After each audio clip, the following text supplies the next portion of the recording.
Mark লিখিত সুসমাচার অধ্যায় ১। ঈশ্বরের পুত্র যীশুখ্রিস্টের বিষয়ে সুসমাচারের আরম্ভ। ভাববাদী যিশায়ার বইয়ে যেমনটা লেখা আছে, দেখো, আমি তোমার আগে আমার বার্তাবাহককে পাঠাচ্ছি, আর সে তোমার জন্য পথ প্রস্তুত করবে। প্রান্তরে একজন উচ্চস্বরে ঘোষণা করছে, যহোবার পথ প্রস্তুত করো, তার পথ পরিষ্কার করো। সেই কথা অনুসারে যোহন বাপ্তাইজক প্রান্তরে এসে লোকদের কাছে প্রচার করতে লাগলেন, যেন তারা অনুতাপের প্রতীক হিসেবে বাপ্তিস্ম নেয়, যা তাদের পাপের ক্ষমা লাভ করতে সাহায্য করবে। আর জিহুদিয়ার সমস্ত অঞ্চলের লোক এবং জেরুসালেমের সমস্ত লোক তার কাছে যেতে শুরু করল এবং খোলাখুলিভাবে নিজেদের পাপ স্বীকার করে তার কাছে জর্ডন নদীতে বাপ্তিস্ম নিতে লাগল। যোহন উটের লোমের কাপড় এবং চামড়ার কোমরবন্ধনী পরতেন এবং পঙ্গপাল ও বনমধু খেতেন। আর তিনি এই কথা প্রচার করতেন, আমার পরে একজন ব্যক্তি আসছেন যিনি আমার চেয়ে শক্তিমান। আমি হেঁট হয়ে তার জুতোর ফিতে খোলারও যোগ্য নই। আমি তোমাদের জলে বাপ্তিস্ম দিচ্ছি, কিন্তু তিনি তোমাদের পবিত্র শক্তিতে বাপ্তিস্ম দেবেন। সেই সময়ে যিশু গালিলের নাসরত থেকে আসলেন এবং যোহনের কাছে জর্ডন নদীতে বাপ্তিস্ম নিলেন। আর জল থেকে ওঠার সঙ্গে সঙ্গে যিশু দেখলেন আকাশ দুভাগ হয়ে গিয়েছে এবং পবিত্র শক্তি কপতের আকারে তার উপর নেমে আসছে। তখন স্বর্গ থেকে একটা কণ্ঠস্বর শোনা গেল, তুমি আমার প্রিয় পুত্র, তোমার উপর আমি খুব সন্তুষ্ট। আর এর ঠিক পরেই পবিত্র শক্তি তাকে প্রান্তরে যাওয়ার জন্য পরিচালিত করল। তাই তিনি 40 দিন প্রান্তরে থাকলেন এবং সেখানে শয়তান তাকে প্রলোভন দেখিয়ে পরীক্ষা করার চেষ্টা করল। সেখানে অনেক বন্যপ্রাণী ছিল, আর স্বর্গদূতেরা তার সেবা করতেন। যোহন কারাগারে বন্দী হওয়ার পর যিশু গালিলে যান এবং সেখানে ঈশ্বরের সুসমাচার প্রচার করেন এবং বলেন, নিরূপিত সময় উপস্থিত হয়েছে এবং ঈশ্বরের রাজ্য কাছে এসে গিয়েছে। অনুতপ্ত হও এবং সুসমাচারে বিশ্বাস করো।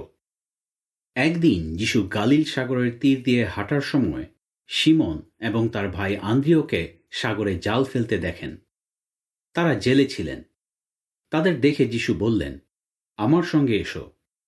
তোমরা যেমন মাছ ধরে থাকো, তেমনি আমি তোমাদের মানুষ ধরতে শেখাবো। আর তারা সঙ্গে সঙ্গে তাদের জাল ফেলে রেখে তাকে অনুসরণ করলেন। সেখান থেকে কিছু দূরে যাওয়ার পর তিনি দেখতে পান সিবদিয়ের ছেলে যাকব এবং তার ভাই যোহন তাদের নৌকায় বসে জাল ছাড়াচ্ছেন। তাদের দেখা মাত্র তিনি তাদের ডাকলেন, আর তারা তাদের বাবা সিবদিয়কে অন্য কর্মীদের সঙ্গে নৌকায় রেখে তার সঙ্গে সঙ্গে গেলেন। আর যিশু এবং তাঁর শিষ্যেরা কফরনাহুমে গেলেন। পরে বিশ্রামবারে যিশু সমাজগৃহে গিয়ে শিক্ষা দিতে শুরু করলেন।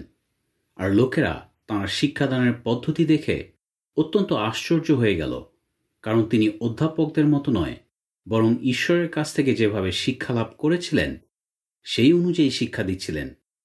সেই সময়ে সমাজগৃহে এমন একজন ব্যক্তি ছিল যাকে মন্দ স্বর্গদূতে পেয়েছিল। সে চিৎকার করে এই কথা বলল, হে নাসরতীয় যিশু, আপনি আমাদের কাছ থেকে কি চান? আপনি কি আমাদের ধ্বংস করতে এসেছেন? আমি জানি আপনি কে, আপনি ঈশ্বরের সেই পবিত্র ব্যক্তি। কিন্তু যিশু তাকে ধমক দিয়ে বললেন, চুপ করো, তার মধ্য থেকে বের হয়ে যাও। তখন মন্দ স্বর্গদূত লোকটাকে মুচড়ে ধরল এবং প্রচণ্ড জোরে চিৎকার করে তার মধ্য থেকে বেরিয়ে গেল। এই ঘটনা দেখে লোকেরা অত্যন্ত আশ্চর্য হয়ে পরস্পর বলাবলি করতে লাগল, এই কি? এটা তো নতুন শিক্ষা। এমনকি মন্দ স্বর্গদূতদের বের করে দেওয়ার ক্ষমতাও তার রয়েছে, আর মন্দ স্বর্গদূতেরা তার আজ্ঞা মানে। এতে গালিল প্রদেশের সমস্ত জায়গায় তার কথা দ্রুত ছড়িয়ে পড়ল। পরে যিশু এবং তার শিষ্যেরা সমাজগৃহ থেকে বের হয়ে সিমন ও আন্দ্রিয়ের বাড়িতে গেলেন, আর যাকব ও যোহনও তাদের সঙ্গে ছিলেন। সেই সময় সিমনের শাশুড়ির জ্বর হয়েছিল এবং তিনি বিছানায় শুয়েছিলেন। আর যিশু আসা মাত্রই তারা তাকে তার কথা জানালেন। তখন যিশু তার কাছে গিয়ে তার হাত ধরে তাকে উঠালেন। এতে তার জ্বর ছেড়ে গেল এবং তিনি উঠে তাদের খাওয়া দাওয়ার ব্যবস্থা করতে লাগলেন। পরে সন্ধ্যাবেলা সূর্যাস্তের পর লোকেরা সমস্ত অসুস্থ ব্যক্তিকে এবং মন্দ স্বর্গদূতে পাওয়া লোকদের তার কাছে আনতে শুরু করল। আর নগরের সমস্ত লোক সেই বাড়ির দরজার কাছে জড়ো হল। যিশু বিভিন্ন ধরনের অসুস্থ ব্যক্তিকে সুস্থ করলেন এবং অনেক মন্দ স্বর্গদূত ছাড়ালেন, কিন্তু মন্দ স্বর্গদূতদের তিনি কথা বলতে দিলেন না, কারণ তারা জানত যে তিনি খ্রিস্ট। পরের দিন খুব ভোরে অন্ধকার থাকতেই তিনি উঠে বাইরে গেলেন এবং একটা নির্জন জায়গায় গিয়ে প্রার্থনা করতে শুরু করলেন। কিন্তু সিমন এবং তার সঙ্গীরা তাকে সমস্ত জায়গায় খুঁজতে লাগলেন, আর খুঁজে পাওয়ার পর তাকে বললেন, সকলে আপনাকে খুঁজছে। কিন্তু তিনি তাদের বললেন, চলো আমরা কাছাকাছি গ্রামগুলোতে যাই, যেন আমি সেখানেও প্রচার করতে পারি, কারণ আমি এই জন্যই এসেছি। আর তিনি গালিলের সমস্ত জায়গায় গিয়ে তাদের সমাজগৃহগুলোতে প্রচার করতে লাগলেন এবং মন্দ স্বর্গদূত ছাড়াতে লাগলেন। পরে একজন কুষ্ঠরোগী তার কাছে এসে হাঁটু গেড়ে বিনতি করে বলল, আপনি চাইলেই আমাকে শুচি করতে পারেন। তখন তিনি তার প্রতি গভীর সমবেদনা বোধ করলেন এবং হাত বাড়িয়ে তাকে স্পর্শ করে বললেন, আমি তাই চাই, তুমি শুচি হও। আর সঙ্গে সঙ্গে তার কুষ্ঠরোগ ভালো হয়ে গেল এবং সে শুচি হল। তিনি তখনই তাকে বিদায় দিলেন এবং বিদায় দেওয়ার আগে দৃঢ়ভাবে আদেশ দিয়ে বললেন, দেখো, কাউকে কিছু বলো না, বরং যাজকের কাছে গিয়ে নিজেকে দেখাও। আর শুচি হওয়ার জন্য মসির ব্যবস্থায় যে উৎসর্গের বিষয়ে নির্দেশ দেওয়া আছে, সেই অনুযায়ী উৎসর্গ করো, যেন তা তাদের কাছে সাক্ষ্যস্বরূপ হয়। কিন্তু সেখান থেকে যাওয়ার পরেই সে এই বিষয়ে কথা বলতে লাগল এবং সমস্ত জায়গায় এই খবর ছড়িয়ে দিতে লাগল। এর ফলে যিশু প্রকাশ্যে কোনো নগরে যেতে পারলেন না, বরং তিনি নগরের বাইরে নির্জন জায়গায় থাকলেন। তবুও লোকেরা সব জায়গা থেকে তার কাছে আসতে লাগল। অধ্যায় 2। আর কিছুদিন পর তিনি আবার কফরনাহুমে ফিরে এলেন এবং তিনি যে একটা বাড়িতে আছেন সেই খবর ছড়িয়ে পড়ল। তখন সেখানে এত লোক জড়ো হলো যে এমনকি দরজার কাছেও কোনো জায়গা ছিল না।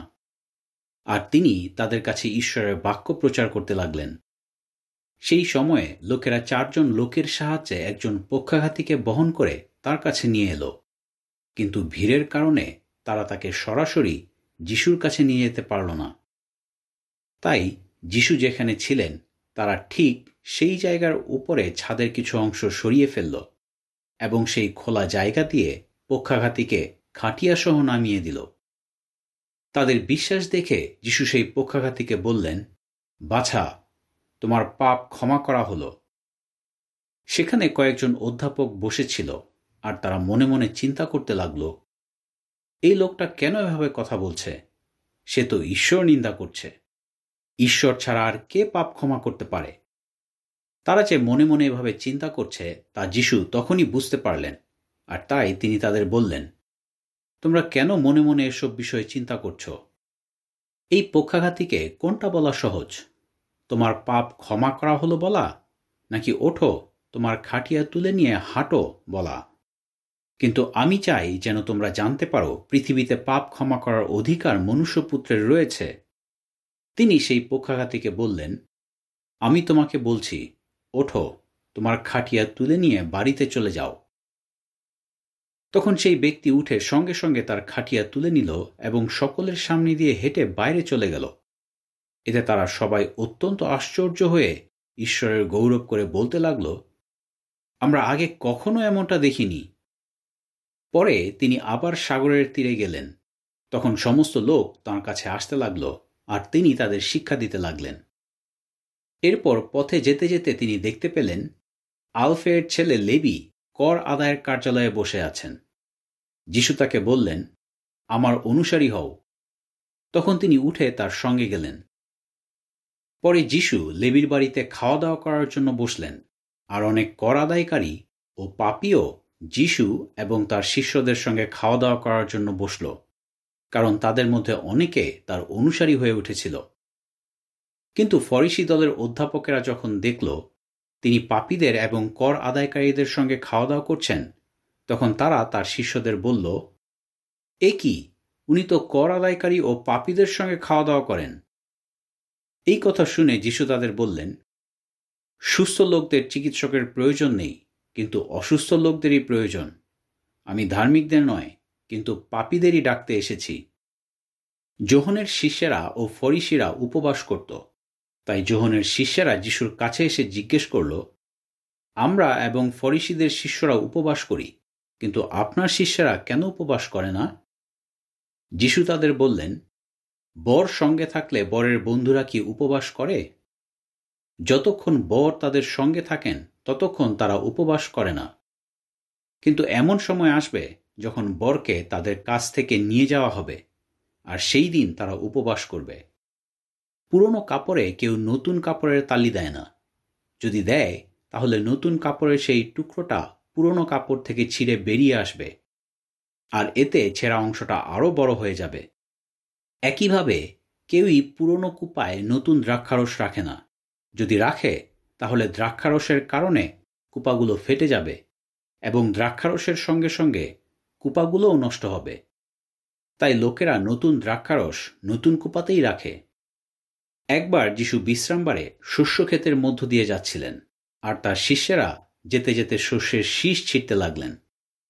তাই ফরিসিরা তাকে বলল, দেখো, ওরা কেন এমন কাজ করছে যা বিশ্রামবারে করা বৈধ নয়? কিন্তু তিনি তাদের বললেন, দাউদ এবং তার সঙ্গীরা যখন ক্ষুধার্ত ছিলেন আর দাউদের কাছে কোনো খাবার ছিল না, তখন তিনি কি করেছিলেন তা কি তোমরা কখনো পড়নি?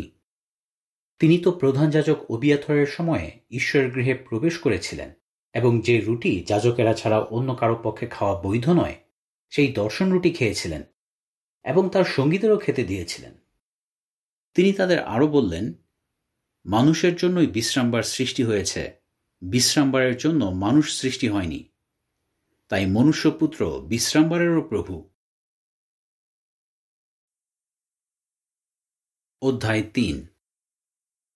এরপর তিনি আবার সমাজগৃহে গেলেন।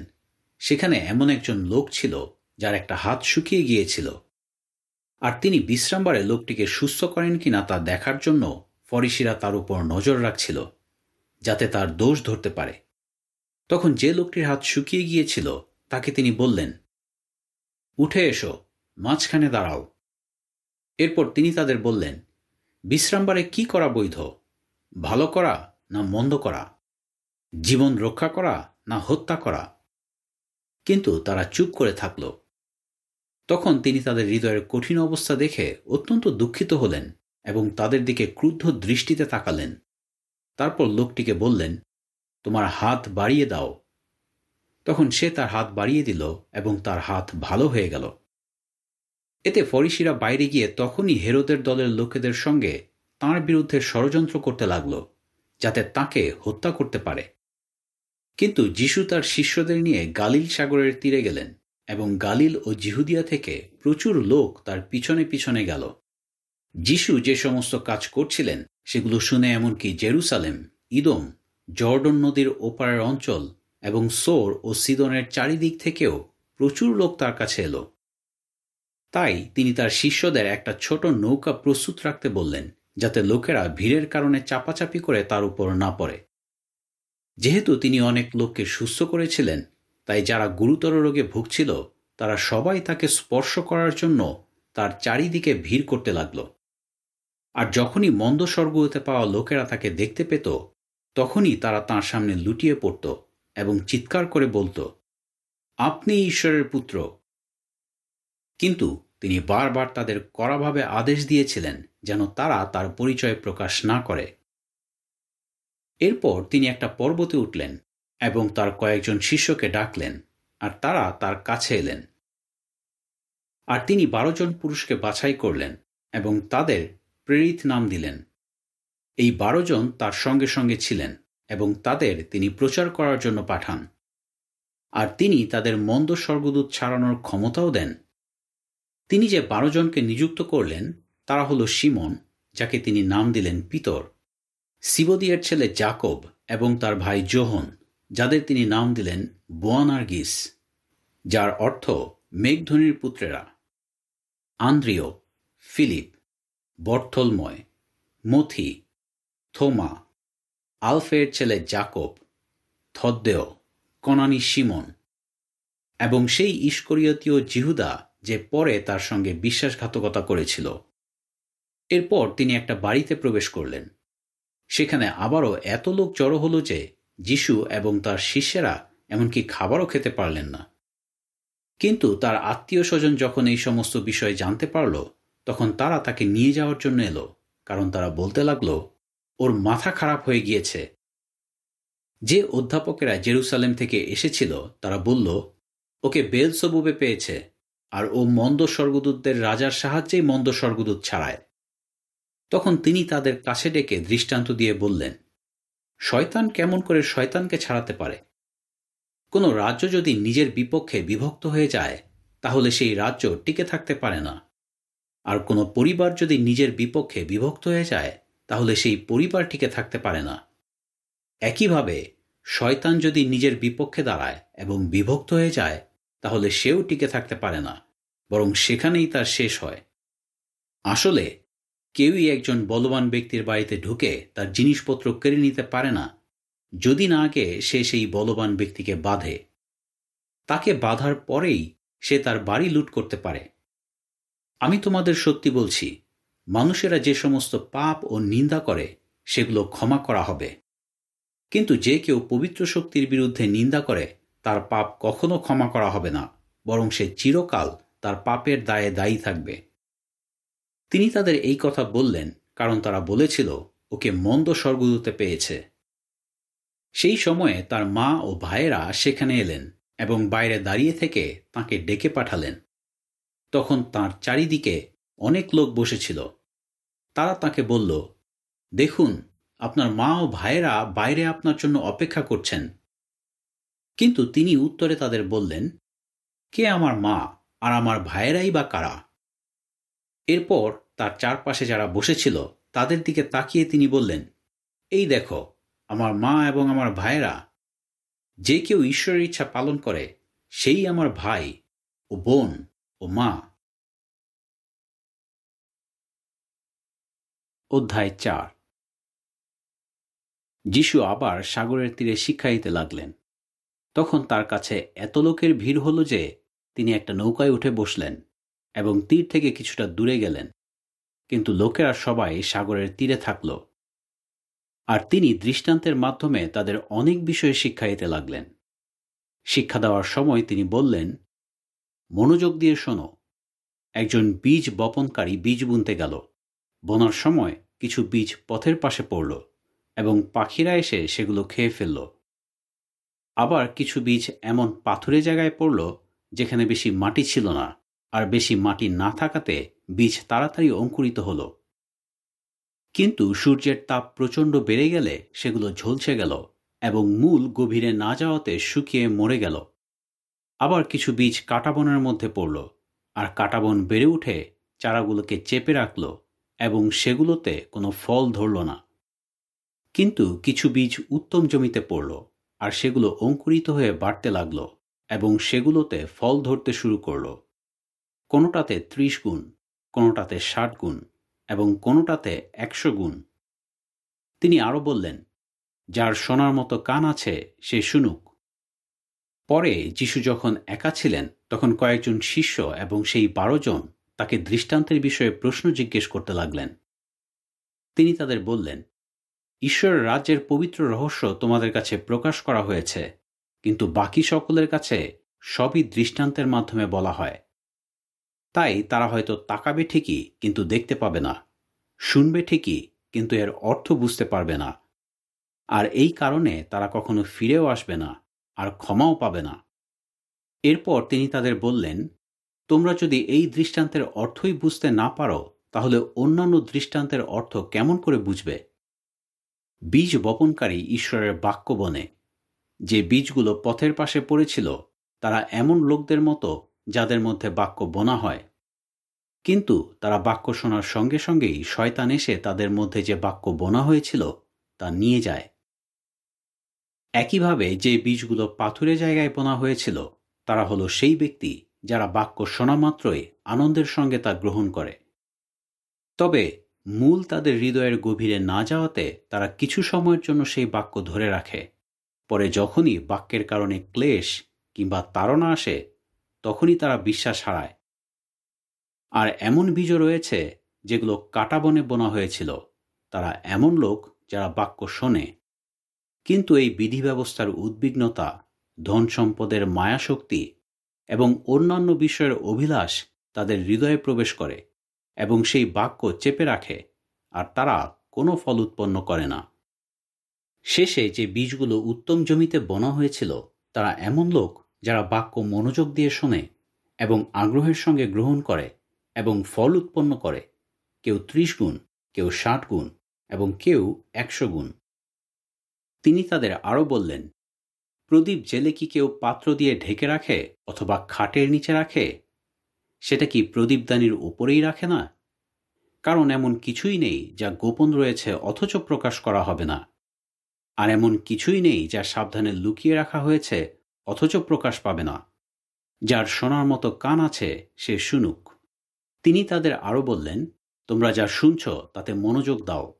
যে দাড়িপাল্লায় তোমরা পরিমাপ করছ, সেই দাড়িপাল্লায় তোমাদের জন্য পরিমাপ করা হবে, এমনকি তোমাদের আরও বেশি দেওয়া হবে। কারণ যার আছে তাকে আরও দেওয়া হবে, কিন্তু যার নেই তার যা আছে সেটাও তার কাছ থেকে নিয়ে নেওয়া হবে। এরপর তিনি আরও বললেন, ঈশ্বরের রাজ্য হলো এই রকম। একজন লোক জমিতে বীজ ছড়ালো। সে প্রতিদিন রাতে ঘুমায় এবং সকালে জেগে ওঠে। একসময় বীজ অঙ্কুরিত হয় এবং তা বেড়ে ওঠে, কিন্তু কিভাবে হয় তা সে জানে না। জমি আপনা আপনি ধীরে ধীরে ফল উৎপন্ন করে, প্রথমে বৃন্ত, পরে শীষ, আর অবশেষে শীষের মধ্যে পূর্ণ শস্য। কিন্তু শস্য পাকার সঙ্গে সঙ্গে সে কাস্তে লাগায়, কারণ শস্য কাটার সময় হয়েছে।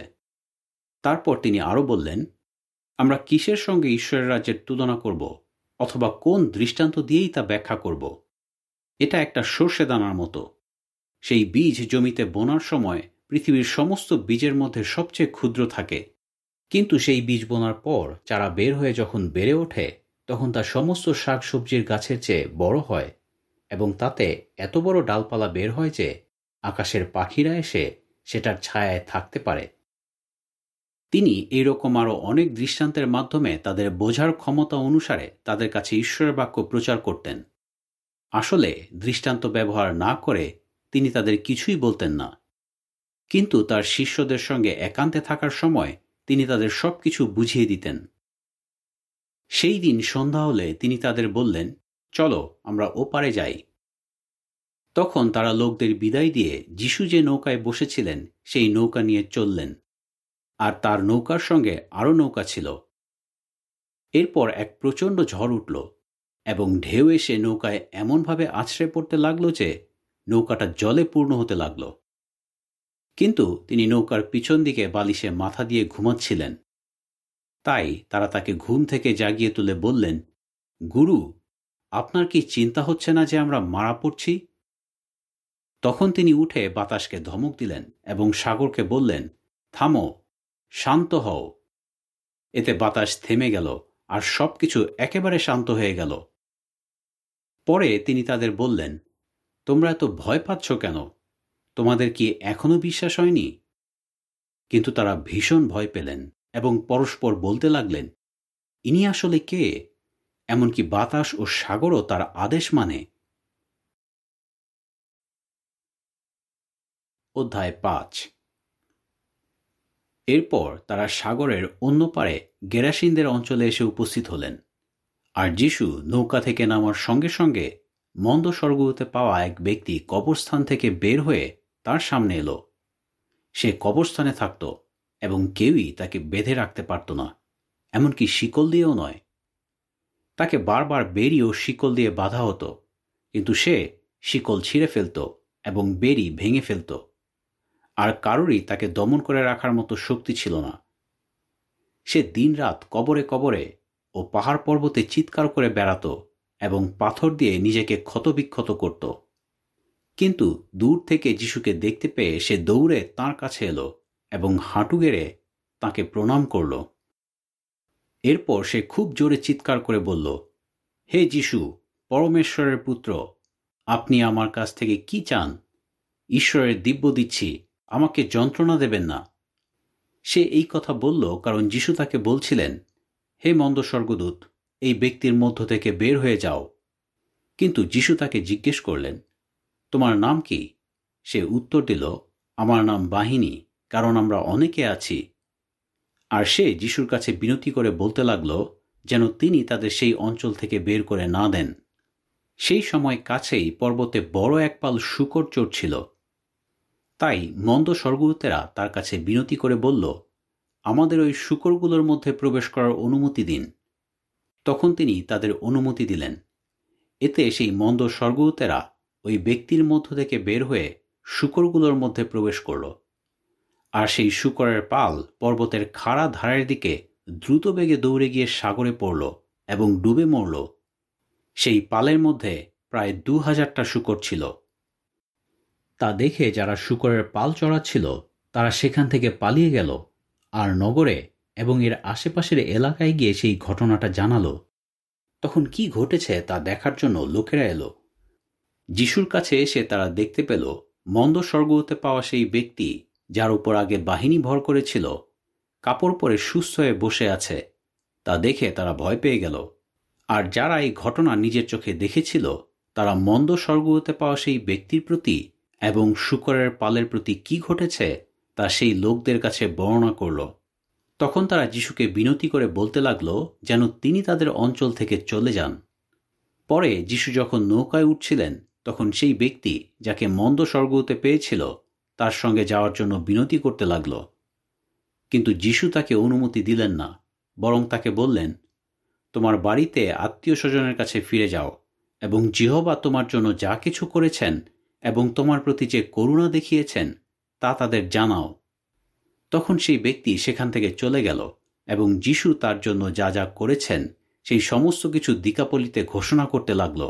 আর তা শুনে সমস্ত লোক আশ্চর্য হয়ে গেল। এরপর যিশু যখন আবার নৌকায় করে অন্য পারে এলেন তখন অনেক লোক তার কাছে জড়ো হল। তিনি তখনও সাগরের তীরেই ছিলেন।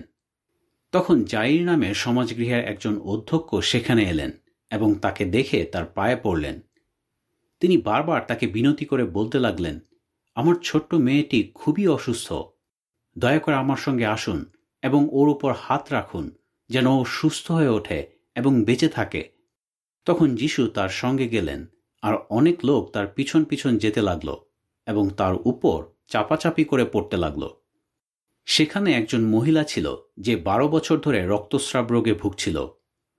অনেক চিকিৎসকের হাতে সে অনেক কষ্ট ভোগ করেছিল আর নিজের সমস্ত টাকা পয়সা খরচ করার পরও তার অবস্থার কোনো উন্নতি হয়নি, বরং আরও খারাপ হয়েছিল। সে যখন যিশুর বিষয়ে শুনতে পেল তখন সে লোকদের ভিড়ের মধ্য দিয়ে তার পিছনে এসে তার কাপড় স্পর্শ করল, কারণ সে মনে মনে বলছিল, আমি যদি শুধু তার কাপড় স্পর্শ করতে পারি তাহলে আমি সুস্থ হয়ে যাব। আর সঙ্গে সঙ্গে তার রক্তস্রাব বন্ধ হয়ে গেল এবং সে বুঝতে পারল তার যন্ত্রণাদায়ক রোগটা ভালো হয়ে গিয়েছে। যিশু সঙ্গে সঙ্গে বুঝতে পারলেন তার মধ্য থেকে শক্তি বের হয়েছে, আর তাই তিনি ঘুরে ভিড়ের দিকে তাকিয়ে জিজ্ঞেস করলেন, কে আমার কাপড় স্পর্শ করল? এতে তার শিষ্যেরা তাকে বললেন, আপনি দেখতে পাচ্ছেন লোকেরা আপনার উপর চাপাচাপি করে পড়ছে, তারপরও জিজ্ঞেস করছেন কে আমাকে স্পর্শ করল? কিন্তু কে তা করেছে সেটা দেখার জন্য তিনি চারিদিকে তাকাতে লাগলেন। তখন সেই মহিলা তার প্রতি কি ঘটেছে তা বুঝতে পেরে ভয়ে কাঁপতে কাঁপতে তার সামনে এসে হাঁটু গেড়ে তাকে সমস্ত সত্য কথা বলল।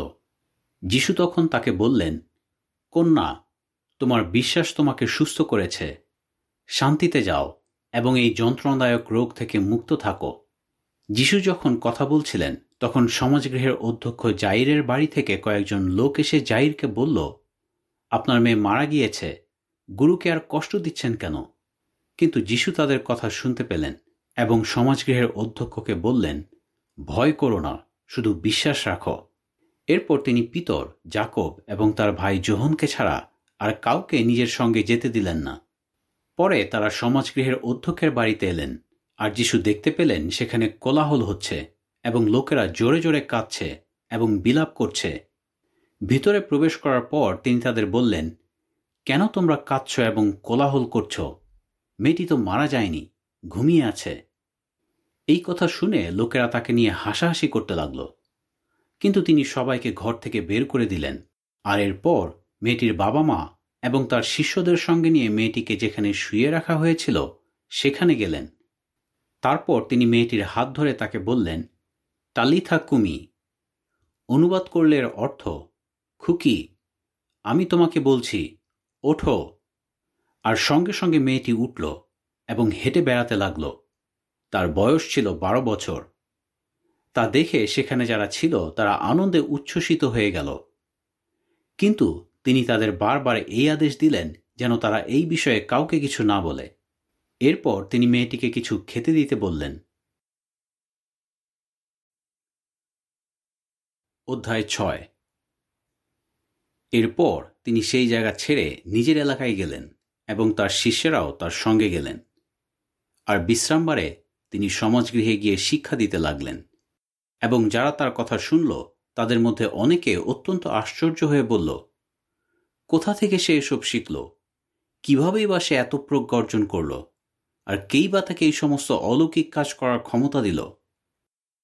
এ কি সেই ছুতোর মিস্ত্রি নয়? এর মায়ের নাম কি মরিয়ম, এবং ভাইদের নাম কি জাকব, যোশি, জিহুদা ও শিমন নয়? আর এর বোনেরাও কি এখানে আমাদের সঙ্গে বাস করে না? ফলে তারা তাকে বিশ্বাস করতে চাইল না। কিন্তু যিশু তাদের বললেন, লোকেরা সবসময় একজন ভাববাদীকে সম্মান করে কেবল নিজের এলাকায়, নিজের আত্মীয় স্বজনের কাছে এবং নিজের বাড়িতেই তিনি সম্মান পান না। তাই তিনি সেখানে কয়েকজন অসুস্থ লোকের ওপর হাত রেখে তাদের সুস্থ করা ছাড়া আর কোনো অলৌকিক কাজ করলেন না। আসলে তাদের বিশ্বাসের অভাব দেখে তিনি আশ্চর্য হলেন। এরপর তিনি আশেপাশের গ্রামে গ্রামে গিয়ে শিক্ষা দিতে লাগলেন। পরে তিনি সেই 12 জনকে ডেকে তাদের দুজন দুজন করে পাঠাতে লাগলেন। আর তিনি তাদের মন্দ স্বর্গদূত ছাড়ানোর ক্ষমতাও দিলেন। এছাড়া তিনি তাদের আদেশ দিলেন যেন তারা যাত্রার জন্য একটা লাঠি ছাড়া আর কিছুই না নেয়, রুটিও না, খাবারের থলিও না, এমনকি কোমর বন্ধনীতে কোনো পয়সাও না। কিন্তু তারা যেন জুতো পরে এবং বাড়তি কাপড় না পরে। তিনি তাদের আরও বললেন, কোনো জায়গায় গিয়ে তোমরা যে বাড়িতে প্রবেশ করবে সেই জায়গা ছেড়ে না যাওয়া পর্যন্ত সেই বাড়িতেই থেকো। আর কোনো জায়গার লোকেরা যদি তোমাদের গ্রহণ না করে কিংবা তোমাদের কথা না শোনে, তাহলে সেখান থেকে চলে যাওয়ার সময় তোমাদের পায়ের ধুলো ঝেড়ে ফেলো, যেন সেটা তাদের বিরুদ্ধে সাক্ষ্য দেয় যে তারা ভুল। পরে তারা গিয়ে প্রচার করতে লাগলেন যে লোকদের অনুতপ্ত হতে হবে। আর তারা অনেক লোকের মধ্য থেকে মন্দ স্বর্গদূত ছাড়ালেন এবং অনেক অসুস্থ লোককে তেল মাখিয়ে সুস্থ করলেন। রাজা হেরোদ এই সমস্ত কথা শুনতে পেলেন, কারণ যিশুর নাম চারিদিকে ছড়িয়ে পড়েছিল এবং লোকেরা এই কথা বলছিল, যোহন বাপ্তাইজক মৃতদের মধ্য থেকে উঠেছেন, আর এই কারণে তার এই সমস্ত কাজ করার ক্ষমতা রয়েছে। কিন্তু কেউ কেউ বলছিল উনি এলিও, আবার অন্যরা বলছিল উনি প্রাচীনকালের ভাববাদীদের মতোই একজন ভাববাদী। কিন্তু হেরোদ যখন এই সমস্ত কথা শুনতে পেলেন, তখন তিনি বললেন, উনি সেই যোহন যার শিরচ্ছেদ করার আদেশ আমি দিয়েছিলাম, তিনি আবার বেঁচে উঠেছেন। কারণ হেরোদ তার ভাই ফিলিপের স্ত্রী হেরোদিয়ার জন্য যোহনকে গ্রেপ্তার করেছিলেন এবং তাকে কারাগারে শিকল দিয়ে বেঁধে রেখেছিলেন। তিনি যেহেতু হেরোদিয়াকে বিয়ে করেছিলেন, তাই যোহন বারবার হেরোদকে এই কথা বলেছিলেন, আপনার ভাইয়ের স্ত্রীকে নিজের কাছে রাখা বৈধ নয়। এই জন্য হেরোদিয়া যোহনের বিরুদ্ধে ঘৃণা পুষে রেখেছিল এবং তাকে হত্যা করতে চেয়েছিল, কিন্তু সে তা করতে পারেনি। কারণ হেরোদ যোহনকে ভয় করতেন। তিনি জানতেন যোহন একজন ধার্মিক ও পবিত্র ব্যক্তি, তাই তিনি তাকে রক্ষা করতেন। যোহনের কথা শোনার পর কি করতে হবে তা বুঝতে না পেরে তিনি অত্যন্ত উদ্বিগ্ন হয়ে পড়তেন, কিন্তু তারপরও তিনি তার কথা শুনতে ভালোবাসতেন। তবে একদিন হেরোদিয়ার সামনে সুযোগ এলো, যখন হেরোদ নিজের জন্মদিনে তার উচ্চপদস্থ কর্মচারী, সেনাপতি এবং গালিলের গণ্যমান্য ব্যক্তিদের জন্য সন্ধ্যায় এক ভোজের আয়োজন করলেন। হেরোদিয়ার মেয়ে সেখানে এসে নাচ দেখিয়ে হেরোদ এবং তার সঙ্গে যারা ভোজে বসেছিলেন তাদের খুশি করল। তখন রাজা সেই মেয়েকে বললেন, তুমি কি চাও আমাকে বলো, তুমি যা চাইবে আমি তোমাকে তাই দেব। তিনি তার কাছে এই দিব্য করলেন, তুমি আমার কাছে যা চাও তাই দেব, এমনকি আমার রাজ্যের অর্ধেকও দিয়ে দেব। তখন সে বাইরে গিয়ে তার মাকে জিজ্ঞেস করল, আমি কি চাইব? তার মা বলল, যোহন বাপ্তাইজকের মাথা। সে সঙ্গে সঙ্গে দ্রুত রাজার কাছে এসে তার অনুরোধ জানালো, আমি চাই আপনি এখনই একটা থালায় করে যোহন বাপ্তাইজকের মাথায় এনে আমাকে দিন। এই কথা শুনে রাজা অত্যন্ত দুঃখিত হলেন, কিন্তু তার অতিথিদের সামনে শপথ করেছেন বলে তিনি মেয়েটির অনুরোধ ফিরিয়ে দিতে পারলেন না। তাই রাজা সঙ্গে সঙ্গে একজন দেহরক্ষীকে পাঠালেন এবং তাকে যোহনের মাথা নিয়ে আসার আদেশ দিলেন। সে কারাগারে গিয়ে যোহনের শিরচ্ছেদ করল এবং একটা থালায় করে সেই মাথা এনে মেয়েটিকে দিল, আর মেয়েটি সেটা তার মাকে দিল। যোহনের শিষ্যেরা যখন এই কথা শুনতে পেল, তখন তারা এসে তার দেহ নিয়ে গিয়ে কবরে রাখল। পরে প্রেরিতেরা যিশুর কাছে ফিরে এলেন এবং তারা যা কিছু করেছেন এবং শিক্ষা দিয়েছেন সেই সমস্ত কিছু তাকে জানালেন। আর তিনি তাদের বললেন, এসো, আমরা কোনো নির্জন স্থানে যাই, তোমরা সেখানে কিছুক্ষণ বিশ্রাম নিও। কারণ সেখানে অনেক লোক যাওয়া আসা করছিল, আর তারা এমনকি খাবার খাওয়ার সময়ও পাচ্ছিলেন না। তখন তারা নৌকায় করে একটা নির্জন স্থানে গেলেন। কিন্তু লোকেরা তাদের যেতে দেখল এবং অনেকে সেই বিষয়ে জানতে পারল। তখন সমস্ত নগর থেকে লোকেরা দৌড়ে তাদের আগেই সেখানে গিয়ে উপস্থিত হল। যিশু নৌকা থেকে নেমে অনেক লোকের ভিড় দেখতে পেলেন এবং তাদের জন্য গভীর সমবেদনা বোধ করলেন, কারণ তারা পালকবিহীন মেষপালের মতো ছিল, আর তিনি তাদের অনেক বিষয়ে শিক্ষা দিতে লাগলেন। পরে বেলা প্রায় শেষ হলে শিষ্যরা তার কাছে এসে বললেন, এটা নির্জন স্থান আর বেলা প্রায় শেষ হয়ে এসেছে। লোকদের বিদায় দিন, যেন তারা আশেপাশের গ্রামে গিয়ে নিজেদের জন্য খাবার কিনতে পারে। কিন্তু তিনি তাদের বললেন, তোমরাই ওদের কিছু খেতে দাও। এটা শুনে তারা তাকে বললেন, আমরা কি গিয়ে 200 দিনারের রুটি কিনে এনে লোকদের খেতে দেব? তিনি তাদের বললেন, তোমাদের কাছে কটা রুটি আছে? গিয়ে দেখে এসো। দেখে আসার পর তারা বললেন, 5টা, আর 2টো মাছও আছে। পরে তিনি সকলকে সবুজ ঘাসের উপর দলে দলে বসার নির্দেশ দিলেন, আর তারা 100 ও 50 জনের এক একটা দলে ভাগ হয়ে বসে পড়ল। তখন তিনি স্বর্গের দিকে তাকিয়ে সেই 5টা রুটি এবং 2টো মাছ নিয়ে প্রার্থনা করলেন। এরপর তিনি রুটিগুলো ভাঙলেন এবং লোকদের দেওয়ার জন্য সেগুলো শিষ্যদের হাতে দিতে লাগলেন। আর তিনি সেই 2টো মাছও সকলের জন্য ভাগ করলেন। তখন লোকেরা সকলে খেয়ে পরিতৃপ্ত হল এবং শিষ্যেরা বেঁচে যাওয়া রুটির টুকরো তুলে নেওয়ার পর 12টা ঝুড়ি পূর্ণ হল। এছাড়া তারা কিছু মাছও তুলে নিলেন। যারা রুটি খেয়েছিল তাদের মধ্যে পুরুষ ছিল 5000 জন। এরপর তিনি দেরি না করে তার শিষ্যদের বললেন যেন তারা নৌকায় উঠে তার আগে সাগরের অন্য পারে বৈতসইদার দিকে যান। আর তিনি নিজে লোকদের বিদায় দিলেন। কিন্তু লোকদের বিদায় দেওয়ার পর তিনি প্রার্থনা করার জন্য একটা পর্বতে উঠলেন। যখন সন্ধ্যা হলো তখন নৌকাটা সাগরের মাঝখানে ছিল, কিন্তু তিনি তখনও একা পর্বতে ছিলেন। পরে রাতের প্রায় 4র্থ প্রহরে তিনি যখন দেখতে পেলেন তার শিষ্যেরা বাতাসের প্রতিকূলে খুব কষ্ট করে দাঁড় বাইছে, তখন তিনি সাগরের উপর দিয়ে হেঁটে তাদের কাছে এলেন। কিন্তু দেখে মনে হচ্ছিল তিনি তাদের পাশ কাটিয়ে এগিয়ে যাচ্ছেন। তাকে সাগরের উপর দিয়ে হাঁটতে দেখে তারা মনে করলেন, এ আমরা কি দেখছি? আর তারা চিৎকার করে উঠলেন, কারণ তারা সবাই তাকে দেখে চমকে উঠেছিলেন। কিন্তু তিনি সঙ্গে সঙ্গে তাদের সঙ্গে কথা বললেন, সাহস করো, এ আমি, ভয় পেও না। এরপর তিনি তাদের নৌকায় উঠলেন আর বাতাস থেমে গেল। এতে তারা খুবই অবাক হয়ে গেলেন, কারণ রুটি জোগানোর অলৌকিক কাজের মাধ্যমে যে শিক্ষা দেওয়া হয়েছিল সেটার অর্থ তারা বুঝতে পারেননি। তাদের হৃদয়ে বিষয়টা তখনও স্পষ্ট ছিল না। এরপর তারা সাগর পার হয়ে গিনেসরত অঞ্চলে এসে নৌকা বাঁধলেন। কিন্তু তারা নৌকা থেকে নামার সঙ্গে সঙ্গেই লোকেরা যিশুকে চিনতে পারল। তারা সেই অঞ্চলের চারিদিকে দৌড়াদৌড়ি করতে লাগল এবং যিশু যেখানে আছেন বলে শুনতে পেল সেখানে তারা খাটিয়ায় করে অসুস্থ ব্যক্তিদের আনতে লাগল। আর তিনি যে গ্রামে অথবা নগরে যেতেন সেখানেই লোকেরা অসুস্থ ব্যক্তিদের বাজারে নিয়ে আসত এবং তাকে বিনতি করত যেন তারা শুধু তার কাপড় স্পর্শ করতে পারে। আর যারা সেটা স্পর্শ করত তারা সবাই সুস্থ হয়ে যেত। অধ্যায় 7। আর ফরিসিরা এবং কয়েকজন অধ্যাপক জেরুসালেম থেকে যিশুর কাছে এলো। তারা দেখল তার কয়েকজন শিষ্য অশুচি হাতে, অর্থাৎ হাত না ধুয়ে খাবার খাচ্ছে। কারণ ফরিসিরা এবং অন্য সমস্ত যিহুদি তাদের পূর্বপুরুষদের পরম্পরাগত রীতি দৃঢ়ভাবে পালন করত বলে কনুই পর্যন্ত হাত না ধুয়ে খাবার খেত না। আর তারা বাজার থেকে আসার পরও জল দিয়ে নিজেদের শুচি না করে খাবার খেত না। তাদের এইরকম আরও অনেক পরম্পরাগত রীতি ছিল যেগুলো তারা দৃঢ়ভাবে পালন করত, যেমন পেয়ালা, জগ এবং তামার নানা পাত্র জলে ডোবানো। তাই সেই ফরিসিরা ও অধ্যাপকেরা তাকে জিজ্ঞেস করল, কেন তোমার শিষ্যরা পূর্বপুরুষদের পরম্পরাগত রীতি পালন করে না এবং অশুচি হাতে খাবার খায়?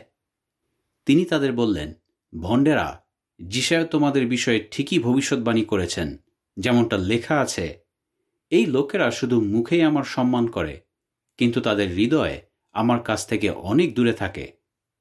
তারা অনর্থক আমার উপাসনা করে, কারণ তারা মানুষের বাক্য এমনভাবে শিক্ষা দেয় যেন সেগুলো ঈশ্বরেরই বাক্য। তোমরা ঈশ্বরের বাক্য ত্যাগ করে মানুষের পরম্পরাগত রীতি দৃঢ়ভাবে পালন করে থাকো।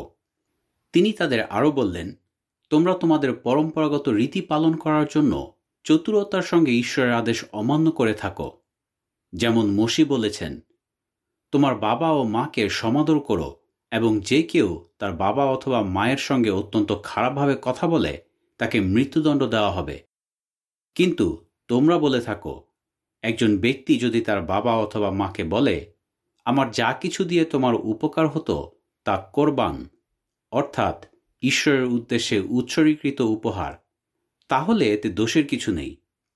এই কথা বলার মাধ্যমে তোমরা সেই ব্যক্তিকে তার বাবা অথবা মায়ের জন্য আর কিছুই করতে দাও না।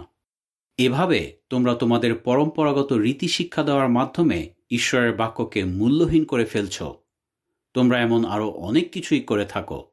তাই তিনি লোকদের আবার তার কাছে ডেকে বললেন, তোমরা সবাই আমার কথা মনোযোগ দিয়ে শোনো এবং এর অর্থ বোঝো।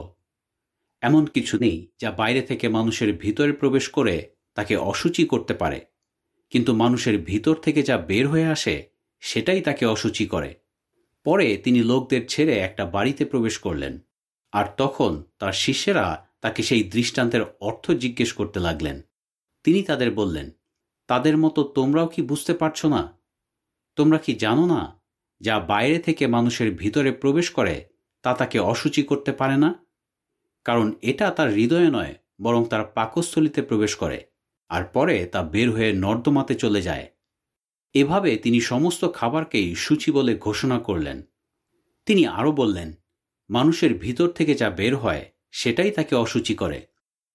কারণ ভিতর থেকে, অর্থাৎ মানুষের হৃদয় থেকে মন্দ চিন্তা, যৌন অনৈতিকতা, চুরি, খুন, ব্যভিচার, লোভ, দুষ্টতাপূর্ণ কাজ, প্রতারণা, নির্লজ্জভাবে করা পাপ কাজ, ঈর্ষাপরায়ণ দৃষ্টি, নিন্দা, অহংকার এবং মূর্খতা বের হয়ে আসে।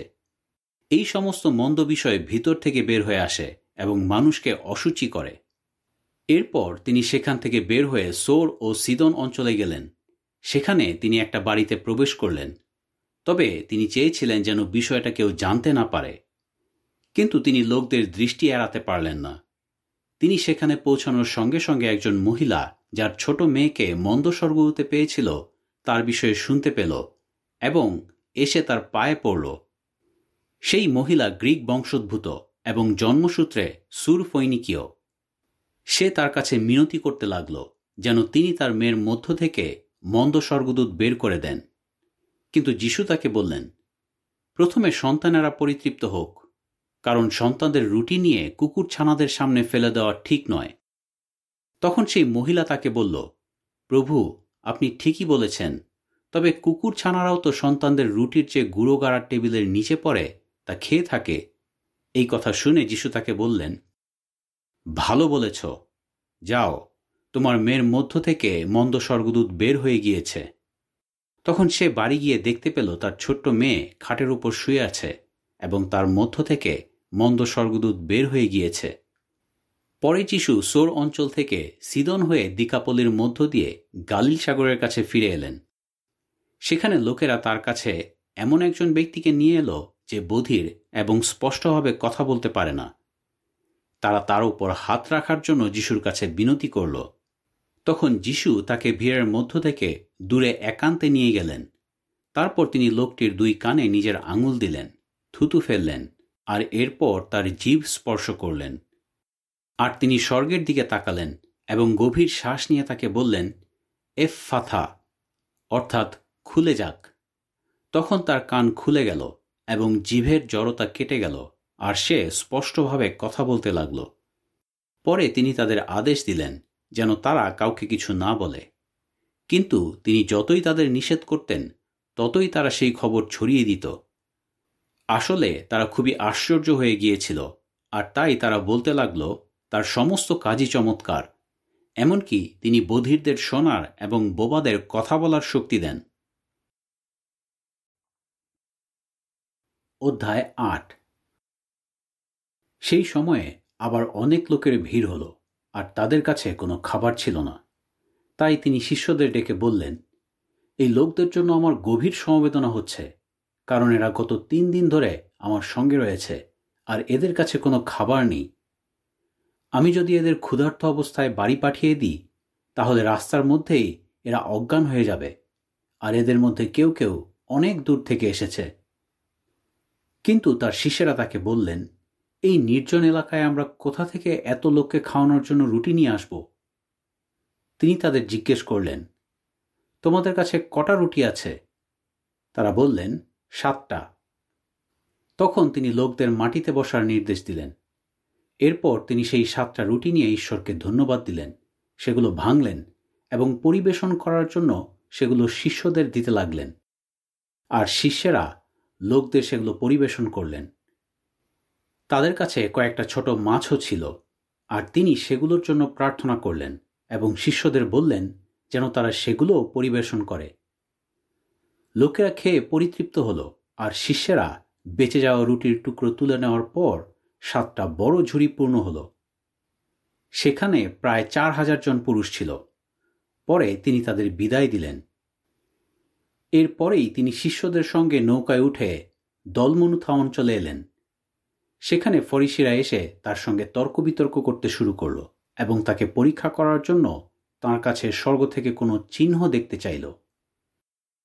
তখন যিশু অত্যন্ত দুঃখিত হয়ে বললেন, এই প্রজন্মের লোকেরা কেন চিহ্ন দেখতে চায়? আমি সত্যি বলছি, এই প্রজন্মের লোকদের কোনো চিহ্ন দেওয়া হবে না। এরপর তিনি তাদের ছেড়ে আবার নৌকায় উঠলেন এবং সাগরের অন্য পারে গেলেন। কিন্তু শিষ্যেরা সঙ্গে করে রুটি নিতে ভুলে গেলেন, আর নৌকায় তাদের কাছে কেবল একটা রুটি ছাড়া আর কিছুই ছিল না। পরে তিনি তাদের স্পষ্টভাবে এই সতর্কবাণী দিলেন, তোমরা চোখ খোলা রেখো, ফরিসিদের খামির এবং হেরোদের খামির থেকে সতর্ক থেকো। তখন শিষ্যেরা সঙ্গে করে কোনো রুটি নিয়ে আসেননি বলে নিজেদের মধ্যে ঝগড়া করতে লাগলেন। তা লক্ষ্য করে যিশু তাদের বললেন, রুটি নেই বলে কেন তোমরা ঝগড়া করছ? আমি তোমাদের কি বলতে চাইছি তা কি তোমরা বুঝতে পারছ না? তোমাদের হৃদয়ে কি বিষয়টা এখনো স্পষ্ট নয়? চোখ থাকতেও কি তোমরা দেখতে পাও না? আর কান থাকতেও কি তোমরা শুনতে পাও না? তোমাদের কি মনে নেই, আমি যখন 5টা রুটি ভেঙে 5000 জন পুরুষকে খাইয়েছিলাম, তখন তোমরা কত ঝুড়ি রুটির টুকরো সংগ্রহ করেছিলে? তারা বললেন, 12 ঝুড়ি। আমি যখন 7টা রুটি ভেঙে 4000 জন পুরুষকে খাইয়েছিলাম, তখন তোমরা রুটির টুকরো দিয়ে কতগুলো বড় ঝুড়ি পূর্ণ করেছিলে? তারা বললেন, 7 ঝুড়ি। তখন তিনি তাদের বললেন, তোমরা কি এখনো বুঝতে পারছ না? পরে যিশু ও শিষ্যেরা বৈৎসইদায় এলেন। সেখানে লোকেরা একজন অন্ধ ব্যক্তিকে তার কাছে নিয়ে এলো এবং তার কাছে বিনতি করল যেন তিনি সেই ব্যক্তিকে স্পর্শ করেন। তখন তিনি সেই অন্ধ ব্যক্তির হাত ধরে তাকে গ্রামের বাইরে নিয়ে গেলেন। এরপর তিনি সেই ব্যক্তির চোখে থুথু লাগিয়ে এবং তার উপর হাত রেখে জিজ্ঞেস করলেন, তুমি কি কিছু দেখতে পাচ্ছ? সেই ব্যক্তি চোখ তুলে তাকিয়ে দেখল এবং বলল, আমি মানুষ দেখতে পাচ্ছি, তারা দেখতে গাছের মতো, কিন্তু হেঁটে বেড়াচ্ছে।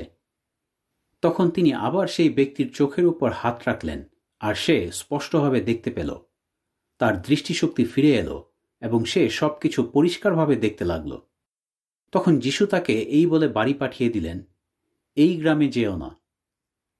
তারপর যিশু এবং তার শিষ্যেরা কৈশরিয়া ফিলিপি অঞ্চলের গ্রামে গ্রামে গেলেন, আর পথে যাওয়ার সময় তিনি শিষ্যদের প্রশ্ন জিজ্ঞেস করতে লাগলেন, আমি কে?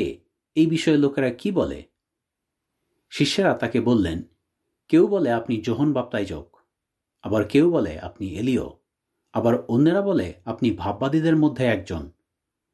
তখন তিনি তাদের জিজ্ঞেস করলেন, কিন্তু তোমরা কি বলো, আমি কে? পিতর তাকে উত্তর দিলেন, আপনি সেই খ্রিস্ট। তা শুনে তিনি তাদের দৃঢ়ভাবে আদেশ দিলেন যেন তারা তার বিষয়ে কাউকে না বলেন।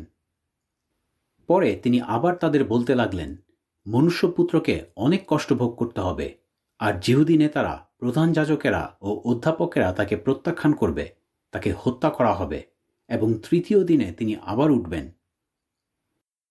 এই সমস্ত বিষয়ে তিনি তাদের স্পষ্টভাবেই বললেন।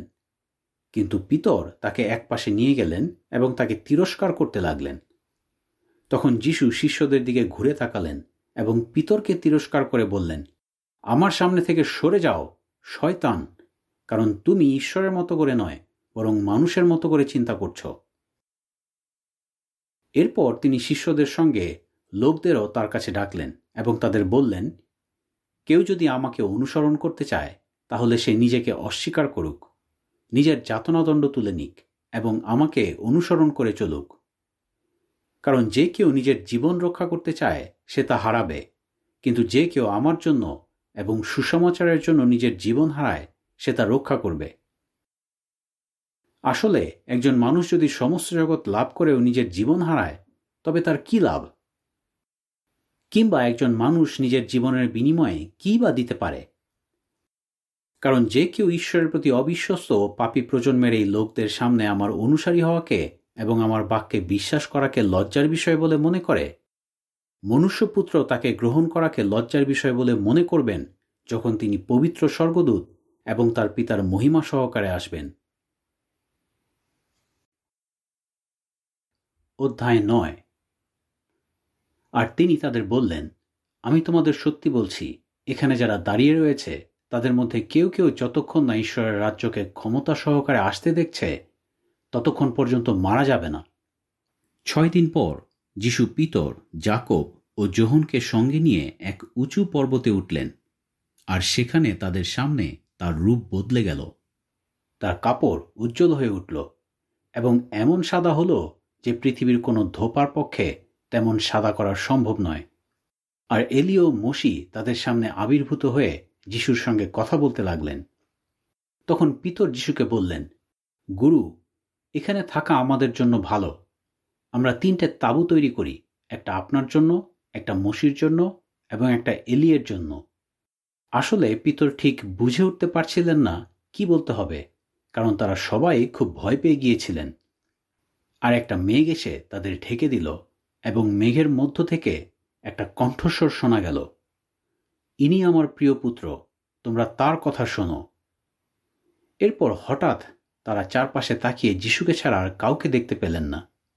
পরে পর্বত থেকে নেমে আসার সময় যিশু তাদের দৃঢ়ভাবে এই আদেশ দিলেন, তোমরা যা যা দেখেছ তা কাউকে বলো না, যতক্ষণ না মনুষ্যপুত্র পুনরুত্থিত হন।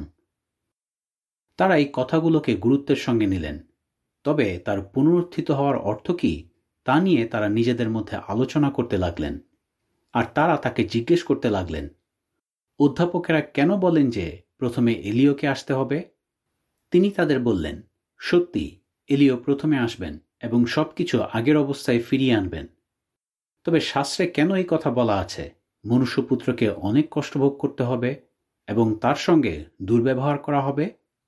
কিন্তু আমি তোমাদের বলছি, এলিয়ের বিষয়ে যেমনটা লেখা আছে তেমনি তিনি আসলে এসে গিয়েছেন, আর লোকেরা তার প্রতি যা ইচ্ছা তাই করেছে। পরে তারা অন্য শিষ্যদের কাছে এসে দেখলেন তাদের চারপাশে অনেক লোক ভিড় করে রয়েছে এবং সেখানে অধ্যাপকেরা তাদের সঙ্গে তর্ক বিতর্ক করছে।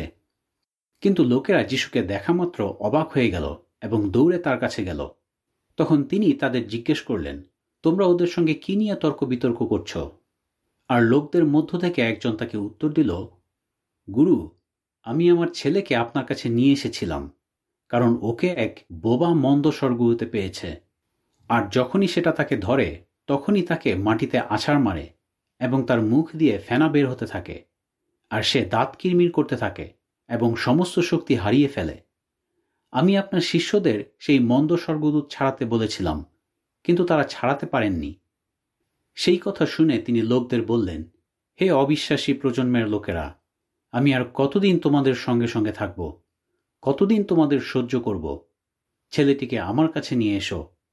তখন তারা ছেলেটিকে তার কাছে নিয়ে এলো, কিন্তু তাকে দেখামাত্র সেই মন্দ স্বর্গদূত ছেলেটিকে মুচড়ে ধরল, আর সে মাটিতে পড়ে যাওয়ার পর গড়াগড়ি দিতে লাগল, তার মুখ দিয়ে ফেনা বের হতে থাকল। যিশু তার বাবাকে জিজ্ঞেস করলেন, কতদিন ধরে তার এই অবস্থা চলছে? সে বলল, ছোটবেলা থেকে। আর সেই মন্দ স্বর্গদূত তাকে মেরে ফেলার জন্য কখনো আগুনে, আবার কখনো জলে ফেলে দিয়েছে। কিন্তু আপনি যদি কিছু করতে পারেন, তাহলে আমাদের প্রতি দয়া করুন এবং আমাদের সাহায্য করুন। যিশু তাকে বললেন, কেন বললে যদি কিছু করতে পারেন? যে বিশ্বাস করে তার পক্ষে সবই সম্ভব। সঙ্গে সঙ্গে ছেলেটির বাবা চিৎকার করে বলল, আমি বিশ্বাস করি, আমার বিশ্বাস আরও দৃঢ় করুন। যিশু যখন দেখলেন অনেক লোক তাদের দিকে দৌড়ে আসছে, তখন তিনি সেই মন্দ স্বর্গদূতকে ধমক দিয়ে বললেন, হে বোবা ও বধির মন্দ স্বর্গদূত, আমি তোমাকে আদেশ করছি, তার মধ্য থেকে বের হয়ে যাও, আর কখনো তার মধ্যে প্রবেশ করবে না। তখন সেই মন্দ স্বর্গদূত চিৎকার করে ছেলেটিকে প্রচণ্ড জোরে মুচড়ে ধরল এবং তার মধ্য থেকে বের হয়ে গেল, আর ছেলেটি মরার মতো পড়ে রইল। এটা দেখে অধিকাংশ লোক বলতে লাগল, সে মরে গিয়েছে। কিন্তু যিশু ছেলেটির হাত ধরে তাকে উঠালেন এবং সে উঠে দাঁড়াল। পরে তিনি একটা বাড়িতে প্রবেশ করলে শিষ্যেরা একান্তে তাকে জিজ্ঞেস করলেন, আমরা কেন সেই মন্দ স্বর্গদূত ছাড়াতে পারলাম না? তিনি তাদের বললেন, প্রার্থনা ছাড়া আর কোনোভাবেই এই ধরনের মন্দ স্বর্গদূতদের ছাড়ানো যায় না। তারা সেখান থেকে বেরিয়ে গালিলের মধ্য দিয়ে গেলেন, তবে তিনি চেয়েছিলেন যেন বিষয়টা কেউ জানতে না পারে, কারণ তিনি তার শিষ্যদের শিক্ষা দিচ্ছিলেন এবং বলছিলেন, মনুষ্যপুত্রের সঙ্গে বিশ্বাসঘাতকতা করে তাকে লোকদের হাতে তুলে দেওয়া হবে এবং তারা তাকে হত্যা করবে, তবে হত্যা করা হলেও তিনি তৃতীয় দিনে উঠবেন। কিন্তু তারা তার এই কথার অর্থ বুঝতে পারলেন না, তবে তাকে কিছু জিজ্ঞেস করতেও ভয় পেলেন। পরে তারা কফরনাহুমে এলেন, আর বাড়িতে প্রবেশ করার পর তিনি শিষ্যদের জিজ্ঞেস করলেন, পথে তোমরা কোন বিষয় নিয়ে ঝগড়া করছিলে? তারা চুপ করে রইলেন, কারণ পথে তারা কে শ্রেষ্ঠ তা নিয়ে নিজেদের মধ্যে ঝগড়া করছিলেন। তখন তিনি বসলেন এবং সেই 12 জনকে কাছে ডেকে বললেন, কেউ যদি প্রথম হতে চায়, তাহলে তাকে সবার শেষে থাকতে হবে এবং সবার সেবক হতে হবে। এরপর তিনি একটি ছোট ছেলেকে তাদের মাঝখানে দাঁড় করালেন, আর তার কাঁধে হাত রেখে তিনি তাদের বললেন, যে কেউ আমার নামে এর মতো কোনো অল্প বয়সীকে গ্রহণ করে, সে আমাকেই গ্রহণ করে। আর যে কেউ আমাকে গ্রহণ করে, সে কেবল আমাকেই নয়, কিন্তু যিনি আমাকে পাঠিয়েছেন তাকেও গ্রহণ করে।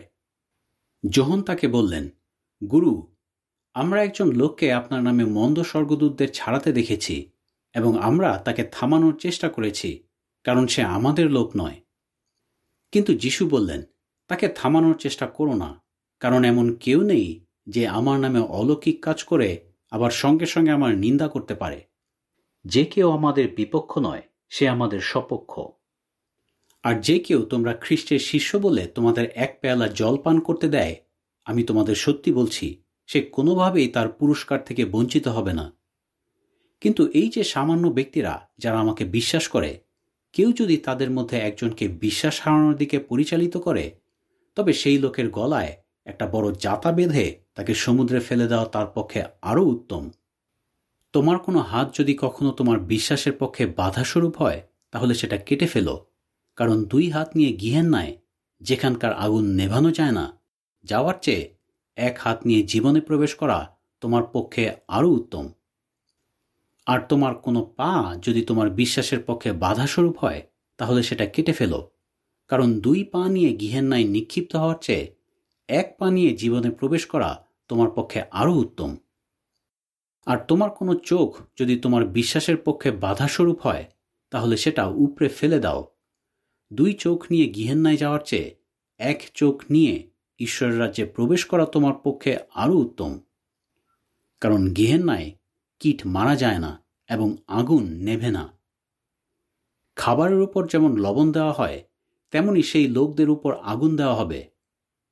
লবণ উত্তম, কিন্তু লবণ যদি এর স্বাদ হারায়, তাহলে কিভাবে তোমরা এর স্বাদ ফিরিয়ে আনবে? তোমরা লবণের মতো হও এবং একে অন্যের সঙ্গে শান্তিতে থাকো। অধ্যায় 10। সেখান থেকে তিনি জর্ডনের অন্য পারে জিহুদিয়া অঞ্চলের সীমান্ত এলাকায় এলেন।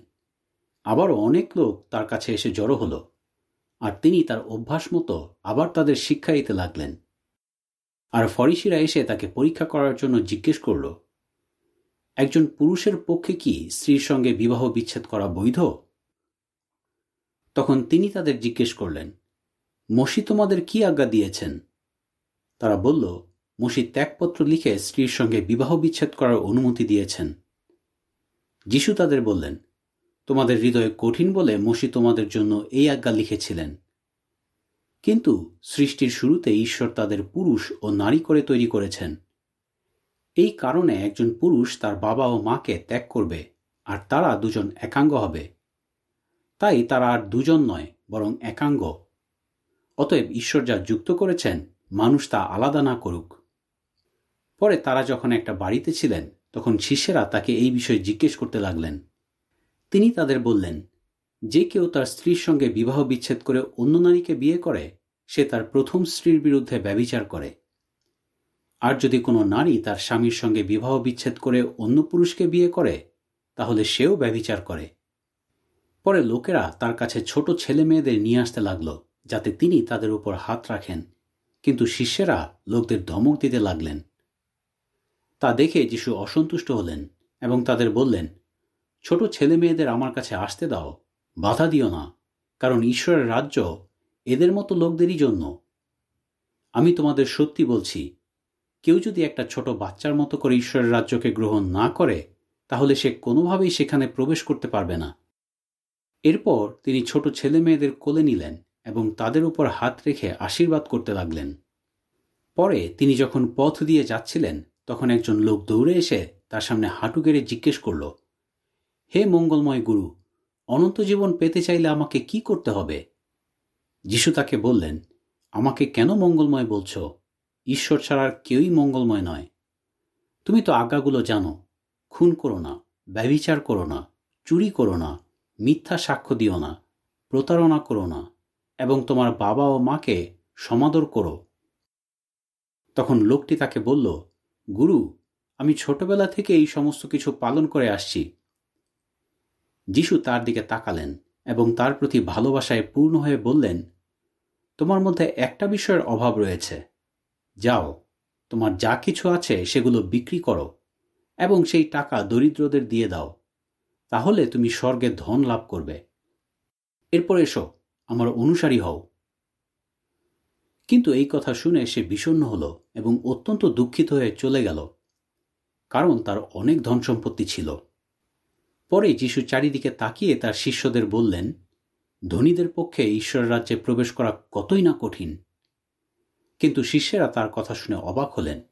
যিশু তাদের প্রতিক্রিয়া দেখে বললেন, বন্ধুরা, ঈশ্বরের রাজ্যে প্রবেশ করা কতই না কঠিন। একজন ধনী ব্যক্তির পক্ষে ঈশ্বরের রাজ্যে প্রবেশ করার চেয়ে বরং উটের পক্ষে সুয়ের ছিদ্র দিয়ে প্রবেশ করা আরও সহজ। এতে তারা আরও আশ্চর্য হয়ে তাকে বললেন, তবে কার পক্ষেই বা রক্ষা পাওয়া সম্ভব? যিশু সরাসরি তাদের দিকে তাকিয়ে বললেন, মানুষের পক্ষে তা অসম্ভব বটে, কিন্তু ঈশ্বরের পক্ষে অসম্ভব নয়, কারণ ঈশ্বরের পক্ষে সবকিছুই সম্ভব। তখন পিতর তাকে বলতে লাগলেন, দেখুন, আমরা সমস্ত কিছু ত্যাগ করে আপনার অনুসারী হয়েছি। যিশু বললেন, আমি তোমাদের সত্যি বলছি, যে কেউ আমার জন্য এবং সুসমাচারের জন্য কি বাড়ি, কি ভাই, কি বোন, কি মা, কি বাবা, কি সন্তান, কি জমিজমা ত্যাগ করে, সে এখনই বর্তমান যুগে এগুলোর 100 গুণ পাবে, অর্থাৎ বাড়ি, ভাই, বোন, মা, সন্তান ও জমিজমা তাড়নার সঙ্গে পাবে, আর সেই সঙ্গে আসন্ন বিধি ব্যবস্থায় অনন্ত জীবন লাভ করবে। কিন্তু প্রথমে আছে এমন অনেক লোক শেষে পড়বে, আর শেষে আছে এমন অনেক লোক প্রথম হবে। পরে তারা জেরুসালেমের দিকে যেতে লাগলেন। যিশু তাদের আগে আগে যাচ্ছিলেন দেখে শিষ্যেরা অবাক হয়ে গেলেন, কিন্তু যারা তাকে অনুসরণ করছিল তারা ভয় পেতে লাগল।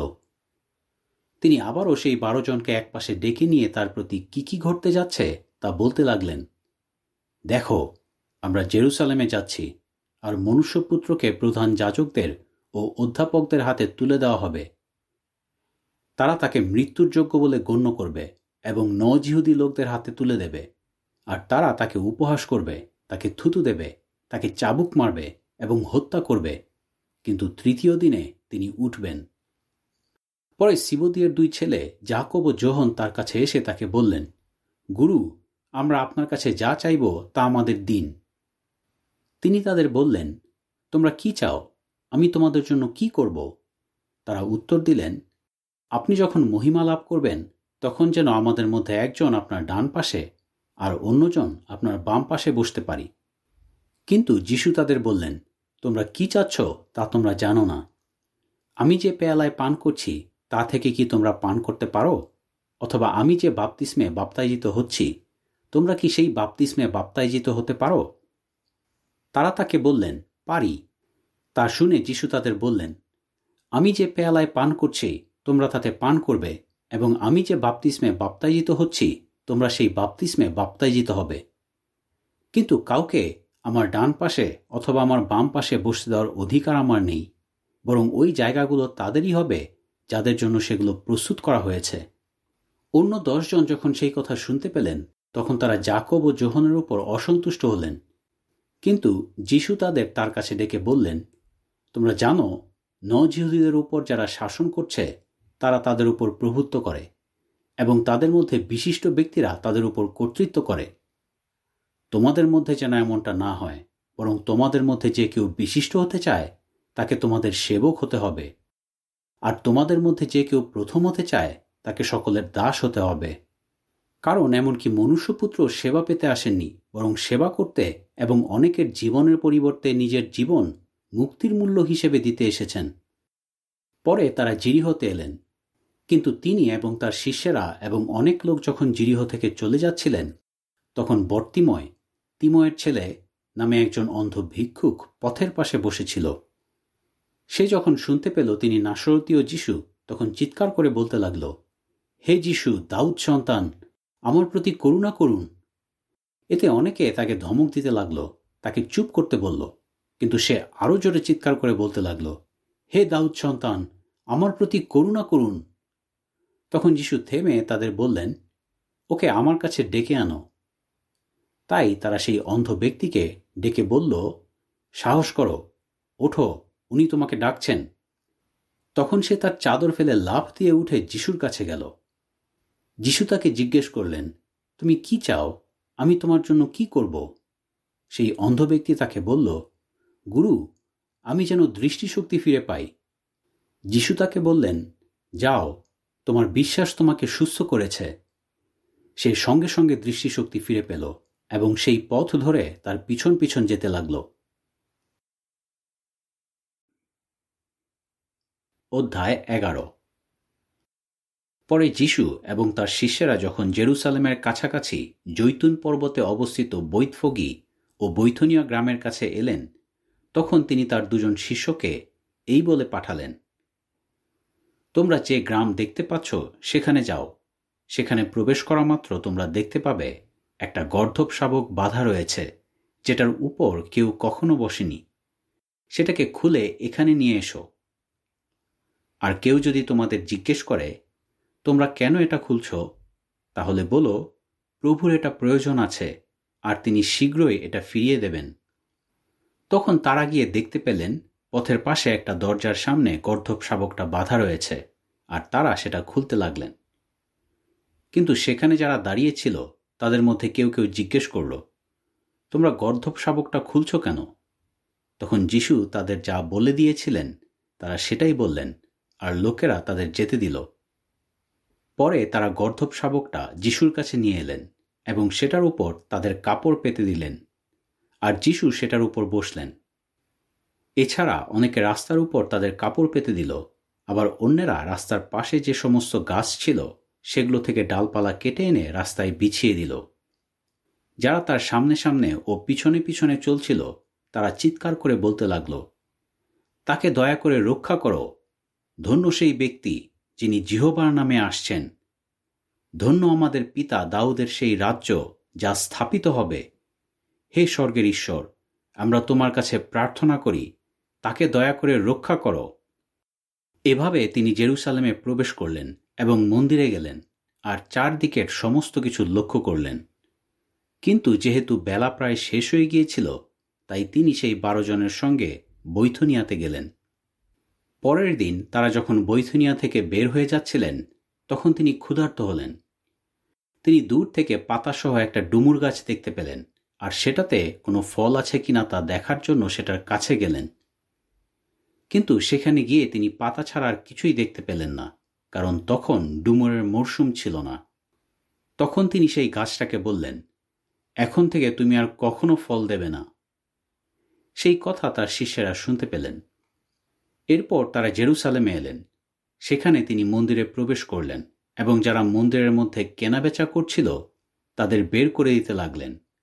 আর তিনি মুদ্রা বিনিময়কারীদের টেবিল এবং ঘুঘু বিক্রেতাদের আসন উল্টে দিলেন এবং কাউকে মন্দিরের মধ্য দিয়ে কোনো পাত্র নিয়ে যেতে দিলেন না। তিনি তাদের এই বলে শিক্ষাইতে লাগলেন, এই কথা কি লেখা নেই, আমার গৃহকে সমস্ত জাতির প্রার্থনা গৃহ বলা হবে? কিন্তু তোমরা এই গৃহকে দস্যুদের গুহা করে তুলেছ।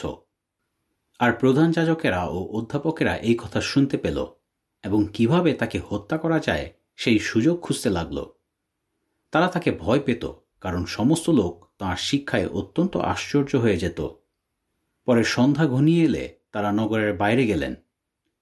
পরদিন ভোরবেলা তারা যখন পথ দিয়ে যাচ্ছিলেন, তখন দেখতে পেলেন সেই ডুমুর গাছটা একেবারে মূল থেকে শুকিয়ে গিয়েছে। পিতর আগের দিনের ঘটনা মনে করে যিশুকে বললেন, গুরু, দেখুন, আপনি যে ডুমুর গাছটাকে অভিশাপ দিয়েছিলেন সেটা শুকিয়ে গিয়েছে। তখন যিশু তাদের বললেন, ঈশ্বরের উপর বিশ্বাস রাখো। আমি তোমাদের সত্যি বলছি, যে কেউ এই পর্বতকে বলে, উঠে গিয়ে সমুদ্রে পড়ো, এবং মনে কোনো সন্দেহ না রাখে, বরং যদি বিশ্বাস করে যে সে যা বলছে তা ঘটবে, তাহলে সেটা ঘটবেই। এই জন্য আমি তোমাদের বলছি, তোমরা প্রার্থনায় যা কিছু চাও, বিশ্বাস রাখো সেগুলো পাবে, আর তাহলে তোমরা সেগুলো পাবেই। আর তোমরা যখন দাঁড়িয়ে প্রার্থনা করো, তখন অন্যদের বিরুদ্ধে তোমাদের যা কিছু আছে সেগুলো ক্ষমা করো, যাতে তোমাদের পিতা যিনি স্বর্গে থাকেন তিনিও তোমাদের অপরাধ ক্ষমা করেন। পরে তারা আবার জেরুসালেমে এলেন। আর তিনি যখন মন্দিরের মধ্যে হেঁটে বেড়াচ্ছিলেন, তখন প্রধান যাজকেরা, অধ্যাপকেরা এবং যিহুদি নেতারা তার কাছে এলো এবং তাকে জিজ্ঞেস করল, কোন অধিকারে তুমি এসব করছো? আর কেই বা তোমাকে এসব করার অধিকার দিয়েছে? যিশু তাদের বললেন, আমি তোমাদের একটা প্রশ্ন জিজ্ঞেস করছি, সেটার উত্তর দাও। তাহলে আমি তোমাদের বলবো কোন অধিকারে আমি এসব করছি। আমাকে বলো দেখি, যখন কোথা থেকে বাপ্তিস্ম দেওয়ার অধিকার পেয়েছিলেন? স্বর্গ থেকে নাকি মানুষের কাছ থেকে? তখন তারা নিজেদের মধ্যে আলোচনা করতে লাগল। আমরা যদি বলি স্বর্গ থেকে, তাহলে ও বলবে, তবে তোমরা কেন তাকে বিশ্বাস করনি? আর এই কথা বলারই বা দুঃসাহস দেখায় কি করে? মানুষের কাছ থেকে? তারা লোকদের ভয় পেত, কারণ সবাই মানত যে যোহন সত্যি একজন ভাববাদী ছিলেন। তাই তারা যিশুকে উত্তর দিল, আমরা জানি না। তখন যিশু তাদের বললেন, তাহলে আমিও তোমাদের বলবো না আমি কোন অধিকারে এসব করছি। অধ্যায় 12। এরপর যিশু তাদের সঙ্গে দৃষ্টান্ত ব্যবহার করে কথা বলতে লাগলেন। একজন ব্যক্তি একটা আঙুরের ক্ষেত করে সেটার চারপাশে বেড়া দিলেন এবং আঙুর পেশার জন্য একটা গর্ত তৈরি করলেন, আর সেই ক্ষেত পাহারা দেওয়ার জন্য একটা উঁচু ঘর তৈরি করলেন। এরপর তিনি কৃষকদের কাছে সেই ক্ষেত ইজারা দিয়ে বিদেশে গেলেন। পরে ফল সংগ্রহের মরশুমে তিনি ফলের ভাগ নেওয়ার জন্য একজন দাসকে সেই কৃষকদের কাছে পাঠালেন, কিন্তু তারা তাকে ধরে মারধর করল এবং খালি হাতে পাঠিয়ে দিল। তিনি আবার আরেকজন দাসকে তাদের কাছে পাঠালেন, আর তারা তার মাথায় আঘাত করল এবং তাকে অপমান করল। পরে তিনি আরেকজন দাসকে পাঠালেন, আর তারা তাকে হত্যা করল। এরপর তিনি আরও অনেককে পাঠালেন, যাদের মধ্যে কাউকে কাউকে তারা মারধর করল, আবার কাউকে কাউকে হত্যা করল। তখন আর একজন মাত্র বাকি ছিল, সে তার প্রিয় ছেলে। সবশেষে তিনি তাকে তাদের কাছে পাঠালেন। বললেন, তারা নিশ্চয়ই আমার ছেলেকে সম্মান করবে। কিন্তু সেই কৃষকেরা পরস্পর বলাবলি করতে লাগল, ওই তো উত্তরাধিকারী, এসো আমরা ওকে হত্যা করি, তাহলে আমরাই ওর সম্পত্তির অধিকার লাভ করতে পারব। তাই তারা তাকে ধরে হত্যা করল এবং আঙুর ক্ষেতের বাইরে ফেলে দিল। সেই আঙুর ক্ষেতের মালিক তখন কি করবেন? তিনি এসে সেই কৃষকদের হত্যা করবেন এবং আঙুরের ক্ষেত অন্য কৃষকদের দেবেন। তোমরা কি শাস্ত্রের এই কথাগুলো কখনো পড়নি? নির্মাণকারীরা যে পাথর প্রত্যাখ্যান করেছে সেটাই কোণের প্রধান পাথর হয়ে উঠেছে। তোমরা কি এটাও পড়নি? জিহোবা এটা করেছেন, আর আমাদের দৃষ্টিতে তা এক অপূর্ব বিষয়। এই সমস্ত কথা শুনে তার বিরোধীরা তাকে ধরতে চাইল, কারণ তারা বুঝতে পেরেছিল তাদের উদ্দেশ্য করেই তিনি সেই দৃষ্টান্ত বলেছেন। কিন্তু তারা লোকদের ভয় পেল, তাই তাকে ছেড়ে চলে গেল। পরে তারা কয়েকজন ফরিসি এবং হেরোদের দলের লোককে যিশুর কাছে পাঠাল, যাতে তারা তাঁকে তার কথার ফাঁদে ফেলতে পারে। তারা এসে তাকে বলল, গুরু, আমরা জানি আপনি সবসময় সত্য কথা বলেন এবং কারো পক্ষপাত করেন না, কারণ আপনি লোকদের বাহ্যিক বিষয় দেখেন না, কিন্তু আপনি ঈশ্বর সম্বন্ধে সত্য শিক্ষা দেন। বলুন তো, কৈশোরকে কর দেওয়া কি বৈধ? আমরা কি কর দেব নাকি দেব না? তাদের ভণ্ডামি বুঝতে পেরে তিনি তাদের বললেন, কেন তোমরা আমার পরীক্ষা করছ? একটা দিনার এনে আমাকে দেখাও। তারা একটা দিনার আনলো, আর তিনি তাদের জিজ্ঞেস করলেন, এখানে কার ছবি ও নাম রয়েছে? তারা তাকে বলল, কৈশোরের। তখন যিশু তাদের বললেন, কৈশোরের যা তা কৈশোরকে দাও, কিন্তু ঈশ্বরের যা তা ঈশ্বরকে দাও। তার এই কথা শুনে তারা অবাক হয়ে গেল। পরে সদ্দুকিরা, যারা বলে পুনরুত্থান নেই, যিশুর কাছে এসে বলল, গুরু, মসিহ আমাদের জন্য লিখেছেন, কারো ভাই যদি স্ত্রী রেখে মারা যায় এবং তার কোনো সন্তান না থাকে, তাহলে তার ভাই সেই স্ত্রীকে বিয়ে করবে এবং তার মৃত ভাইয়ের জন্য বংশধর উৎপন্ন করবে। একটা পরিবারে 7 জন ভাই ছিল। প্রথম জন বিয়ে করল, কিন্তু কোনো বংশধর না রেখেই মারা গেল। পরে দ্বিতীয় জন সেই বিধবা স্ত্রীকে বিয়ে করল, কিন্তু সেও কোনো বংশধর না রেখে মারা গেল। আর তৃতীয় জনের ক্ষেত্রেও একই ঘটনা ঘটল। এভাবে 7 জনই কোনো বংশধর না রেখে মারা গেল।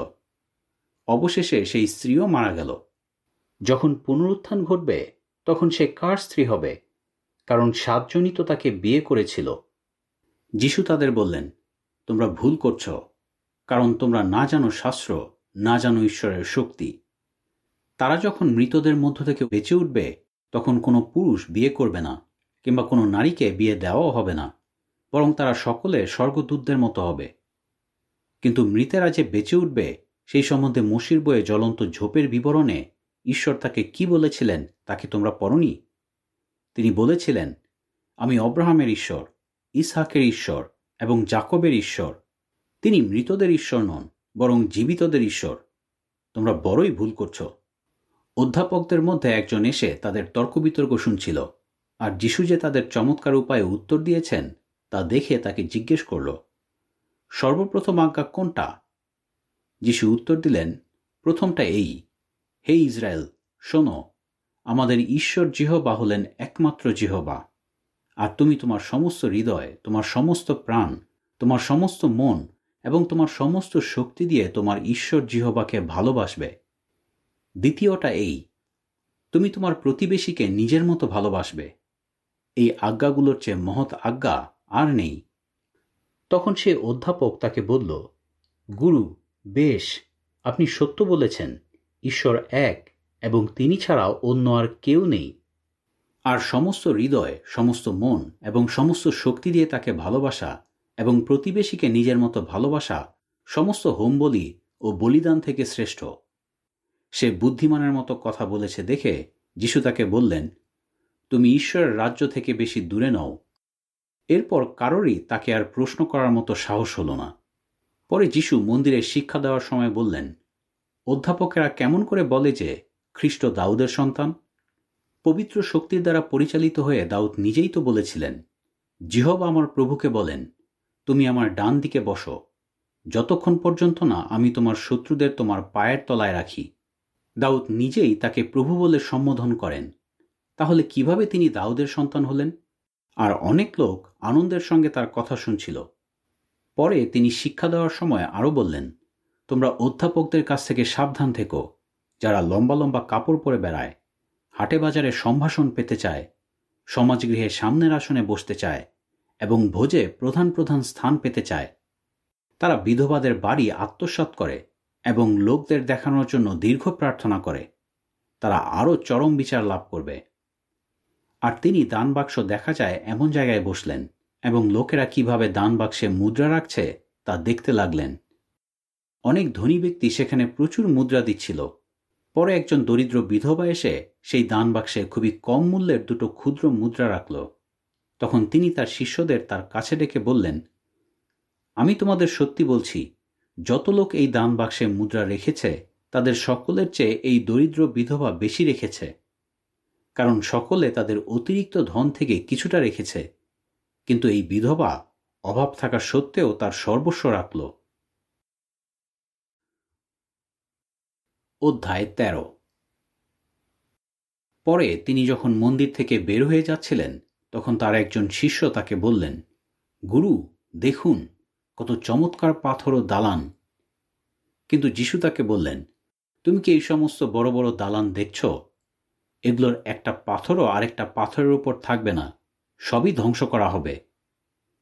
পরে তিনি যখন জৈতুন পর্বতে এমন জায়গায় বসেছিলেন যেখান থেকে মন্দির দেখা যায়, তখন পিতর, যাকব, যোহন ও আন্দ্রিয় একান্তে তাকে জিজ্ঞেস করলেন, আমাদের বলুন তো, এই সমস্ত বিষয় কখন ঘটবে?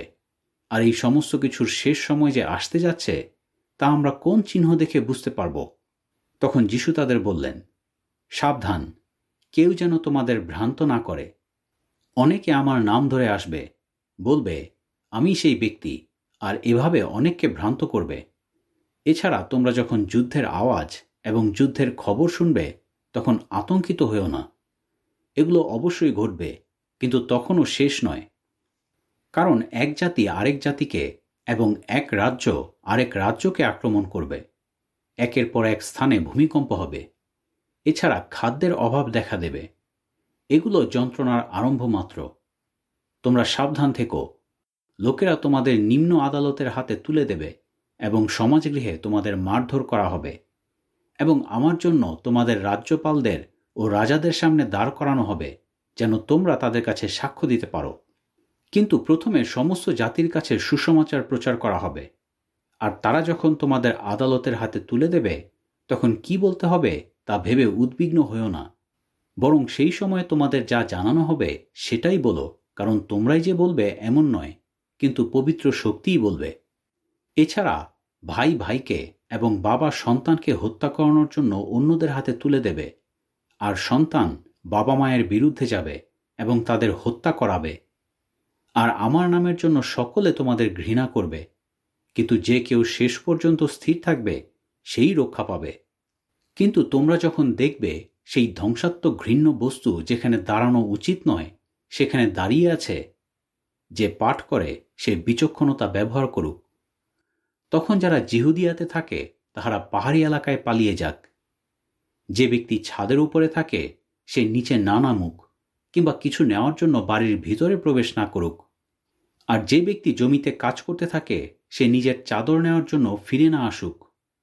সেই সময়ে গর্ভবতী নারীদের এবং স্তন্যদাত্রী মায়েদের কত কষ্টই না হবে।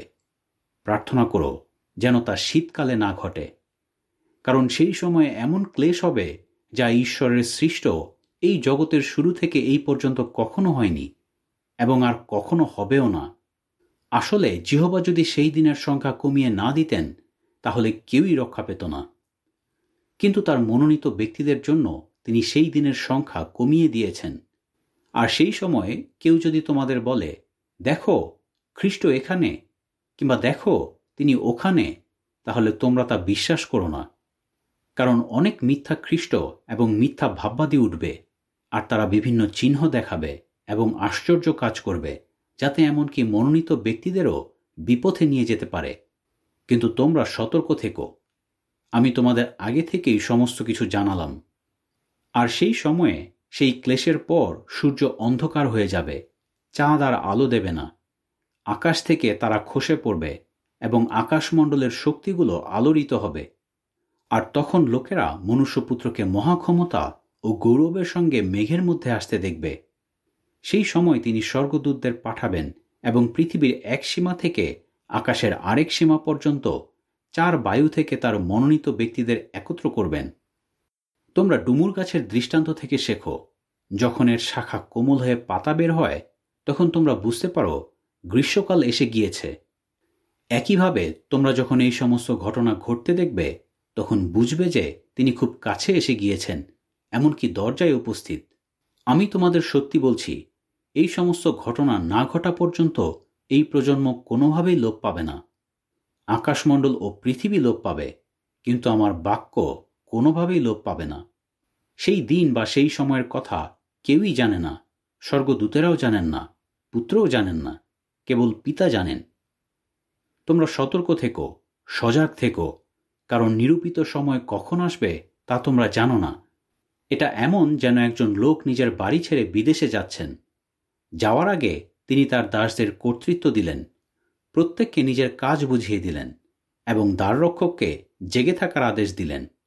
তাই তোমরা জেগে থেকো, কারণ সেই বাড়ির মালিক কখন আসবেন, সন্ধ্যাবেলায় নাকি রাতে, নাকি মাঝরাতে, নাকি ভোর রাতে, তা তোমরা জানো না। তিনি হঠাৎ এসে যেন তোমাদের ঘুমন্ত অবস্থায় দেখতে না পান। আমি তোমাদের যা বলছি সেটা সবাইকেই বলি, জেগে থেকো। অধ্যায় 14। 2 দিন পর নিস্তার পর্ব এবং খামিরবিহীন রুটির উৎসব। আর প্রধান যাজকেরা ও অধ্যাপকেরা কৌশলে তাকে ধরার এবং হত্যা করার সুযোগ খুঁজতে লাগল, কারণ তারা বলল, উৎসবের সময় নয়, এতে লোকদের মধ্যে হয়তো গণ্ডগোল দেখা দিতে পারে। পরে যিশু বৈথুনিয়াতে গেলেন।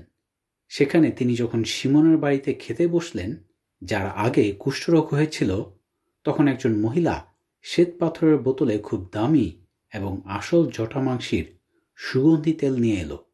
সে শ্বেত পাথরের সেই বোতলের মুখ ভেঙে সেই তেল তার মাথায় ঢালতে শুরু করল। এতে কেউ কেউ রেগে গিয়ে একে অন্যকে বলতে লাগলো, এই সুগন্ধি তেল এভাবে অপচয় করা হলো কেন? এই সুগন্ধি তেল তো 300-ও বেশি দিনারে বিক্রি করে সেই টাকা দরিদ্রদের দেওয়া যেত। আর তারা সেই মহিলার উপর খুব অসন্তুষ্ট হল। কিন্তু যিশু বললেন, ওকে করতে দাও। কেন তোমরা ওকে কষ্ট দিচ্ছ? ও আমার জন্য উত্তম কাজ করেছে। কারণ দরিদ্রেরা সবসময় তোমাদের কাছে থাকবে, আর তোমরা যখন ইচ্ছা তখনই তাদের উপকার করতে পারবে, কিন্তু আমি সবসময় তোমাদের সঙ্গে থাকব না। সে যা করতে পারত তাই করেছে। আমার সমাধির জন্য সে আগেই আমার দেহে সুগন্ধি তেল ঢেলে দিয়েছে। আমি তোমাদের সত্যি বলছি, সমস্ত জগতে যেখানেই সুসমাচার প্রচার করা হবে, সেখানেই এই মহিলার স্মরণে তার এই কাজের বিষয়ে উল্লেখ করা হবে। পরে সেই 12 জনের মধ্যে একজন, ইস্করিওতীয় জিহুদা, প্রধান যাজকদের কাছে গেল, যেন সে যিশুকে ধরিয়ে দিতে পারে। তার কথা শুনে তারা আনন্দিত হল এবং তাকে রূপোর মুদ্রা দেওয়ার প্রতিজ্ঞা করল। তখন সে তাকে ধরিয়ে দেওয়ার সুযোগ খুঁজতে লাগল। খামিরবিহীন রুটির উৎসবের প্রথম দিন, যেদিন রীতিগতভাবে নিস্তার পর্বের বলি উৎসর্গ করা হতো, তার শিষ্যেরা তাকে জিজ্ঞেস করলেন, আপনার ইচ্ছা কি? আমরা কোথায় গিয়ে আপনার জন্য নিস্তার পর্বের ভোজ প্রস্তুত করব? তখন তিনি তার 2 জন শিষ্যকে পাঠালেন, আর পাঠানোর আগে তাদের বললেন, তোমরা নগরে যাও। সেখানে এমন একজন লোকের সঙ্গে তোমাদের দেখা হবে যে একটা মাটির কলসি নিয়ে যাচ্ছে। তোমরা তার পিছন পিছন যেও। আর সে যে বাড়িতে প্রবেশ করবে, সেই বাড়ির মালিককে এই কথা বলো, গুরু জিজ্ঞেস করছেন, আমি আমার শিষ্যদের সঙ্গে যেখানে নিস্তার পর্বের ভোজ খেতে পারি, সেই ঘরটা কোথায়? তখন সে তোমাদের উপরের একটা বড় সাজানো ঘর দেখিয়ে দেবে। সেখানে আমাদের জন্য নিস্তার পর্বের ভোজ প্রস্তুত করো। পরে শিষ্যেরা নগরে প্রবেশ করলেন এবং তিনি যেমনটা বলেছিলেন ঠিক তেমনই দেখতে পেলেন, আর তারা সেখানে নিস্তার পর্বের ভোজ প্রস্তুত করলেন। সন্ধ্যা হলে পর তিনি সেই 12 জনের সঙ্গে সেখানে এলেন। আর তারা যখন টেবিলে বসে খাবার খাচ্ছিলেন, তখন যিশু বললেন, আমি তোমাদের সত্যি বলছি, তোমাদের মধ্যে একজন যে আমার সঙ্গে খাবার খাচ্ছে, সে আমার সঙ্গে বিশ্বাসঘাতকতা করবে। এতে তারা অত্যন্ত দুঃখিত হলেন এবং এক এক করে তাকে জিজ্ঞেস করতে লাগলেন, সেই ব্যক্তি কি আমি? তিনি তাদের বললেন, সেই ব্যক্তি তোমাদের 12 জনের মধ্যে একজন যে আমার সঙ্গে একই পাত্র থেকে খাবার নিচ্ছে। কারণ মনুষ্যপুত্রের বিষয়ে যেমনটা লেখা আছে তেমনই তিনি যাচ্ছেন। কিন্তু ধিক সেই ব্যক্তিকে যে মনুষ্যপুত্রের সঙ্গে বিশ্বাসঘাতকতা করবে। সেই ব্যক্তির জন্ম না হলেই তার পক্ষে উত্তম হতো। আর যখন তাদের খাওয়া দাওয়া চলছিল, তখন যিশু একটা রুটি নিয়ে প্রার্থনা করে সেটা ভাঙলেন এবং তাদের দিয়ে বললেন, এটা নাও, এটা আমার দেহকে চিত্রিত করে। পরে তিনি একটা পেয়ালা নিয়ে ঈশ্বরকে ধন্যবাদ দিলেন এবং তাদের সেটা দিলেন, আর তারা সকলে সেখান থেকে পান করলেন। এরপর তিনি তাদের বললেন, এটা আমার রক্তকে চিত্রিত করে, সেই চুক্তির রক্ত যা অনেকের জন্য ঢেলে দেওয়া হবে। আমি তোমাদের সত্যি বলছি, যতদিন না আমি ঈশ্বরের রাজ্যে নতুন দ্রাক্ষারস পান করছি, ততদিন পর্যন্ত আমি আর দ্রাক্ষারস পান করব না। সব শেষে তারা ঈশ্বরের উদ্দেশ্যে প্রশংসা গান গাওয়ার পর জৈতুন পর্বতে গেলেন। পরে যিশু তাদের বললেন, তোমরা কিছু সময়ের জন্য সকলে বিশ্বাস হারাবে, কারণ লেখা আছে, আমি মেষপালককে আঘাত করব, আর এর ফলে মেষেরা চারিদিকে ছড়িয়ে পড়বে। কিন্তু আমাকে মৃতদের মধ্য থেকে ওঠানোর পর আমি তোমাদের আগে গালিলে যাব। তখন পিতর তাকে বললেন, অন্য সকলে কিছু সময়ের জন্য বিশ্বাস হারালেও আমি হারাব না। এতে যিশু তাকে বললেন, আমি তোমাকে সত্যি বলছি, আজ এই রাতেই মোরগ দুবার ডাকার আগে তুমি আমাকে 3 বার অস্বীকার করবে। কিন্তু তিনি দৃঢ়ভাবে বলতে লাগলেন, আমাকে যদি আপনার সঙ্গে মরতেও হয়, তারপরও আমি কোনোভাবেই আপনাকে অস্বীকার করব না। অন্য সকলেও একই কথা বলতে লাগলেন। পরে তারা গেতসেমানি নামে এক জায়গায় এলেন এবং তিনি তার শিষ্যদের বললেন, আমি যতক্ষণ প্রার্থনা করি তোমরা এখানে বসে থাকো। আর তিনি পিতর, যাকব ও যোহনকে তার সঙ্গে নিয়ে গেলেন। আর তিনি গভীরভাবে শোকাহত এবং অত্যন্ত দুঃখার্ত হতে লাগলেন। তিনি তাদের বললেন, আমি অত্যন্ত দুঃখার্ত, মৃতপ্রায়, তোমরা এখানে থাকো এবং জেগে থাকো। আর তিনি কিছুটা এগিয়ে গিয়ে মাটিতে উবুর হয়ে পড়ে এই প্রার্থনা করতে লাগলেন, যদি সম্ভব হয় তাহলে আসন্ন কঠিন পরিস্থিতি যেন তার কাছ থেকে দূর হয়ে যায়। আর তিনি বললেন, আব্বা, পিতা, তোমার পক্ষে সবই সম্ভব, এই পেয়ালা আমার কাছ থেকে দূর করো, তবে আমার ইচ্ছা মতো নয়, বরং তোমার ইচ্ছা মতোই হোক। পরে তিনি ফিরে এসে দেখলেন তারা ঘুমিয়ে পড়েছেন। তখন তিনি পিতরকে বললেন, শিমন, তুমি ঘুমাচ্ছ? আমার সঙ্গে 1 ঘন্টা জেগে থাকার শক্তিও কি তোমাদের হলো না? জেগে থাকো এবং ক্রমাগত প্রার্থনা করো, যাতে তোমরা প্রলোভনের কাছে নতি স্বীকার না করো। হৃদয় উৎসুক বটে, কিন্তু দেহ দুর্বল। পরে তিনি আবার গিয়ে একই কথা বলে প্রার্থনা করলেন। এরপর তিনি আবার ফিরে এসে দেখলেন তারা ঘুমিয়ে পড়েছেন, কারণ তাদের চোখের পাতা ভারী হয়ে এসেছিল। তাই তাকে কি বলবেন তা তারা বুঝতে পারছিলেন না। আর তিনি তৃতীয়বার ফিরে এসে তাদের বললেন, এইরকম একটা সময় তোমরা ঘুমাচ্ছ এবং বিশ্রাম নিচ্ছ? যথেষ্ট হয়েছে, সময় হয়ে গিয়েছে। দেখো, মনুষ্যপুত্রের সঙ্গে বিশ্বাসঘাতকতা করে তাকে পাপীদের হাতে তুলে দেওয়া হচ্ছে। ওঠো, আমরা যাই। দেখো, যে আমার সঙ্গে বিশ্বাসঘাতকতা করবে সে আসছে।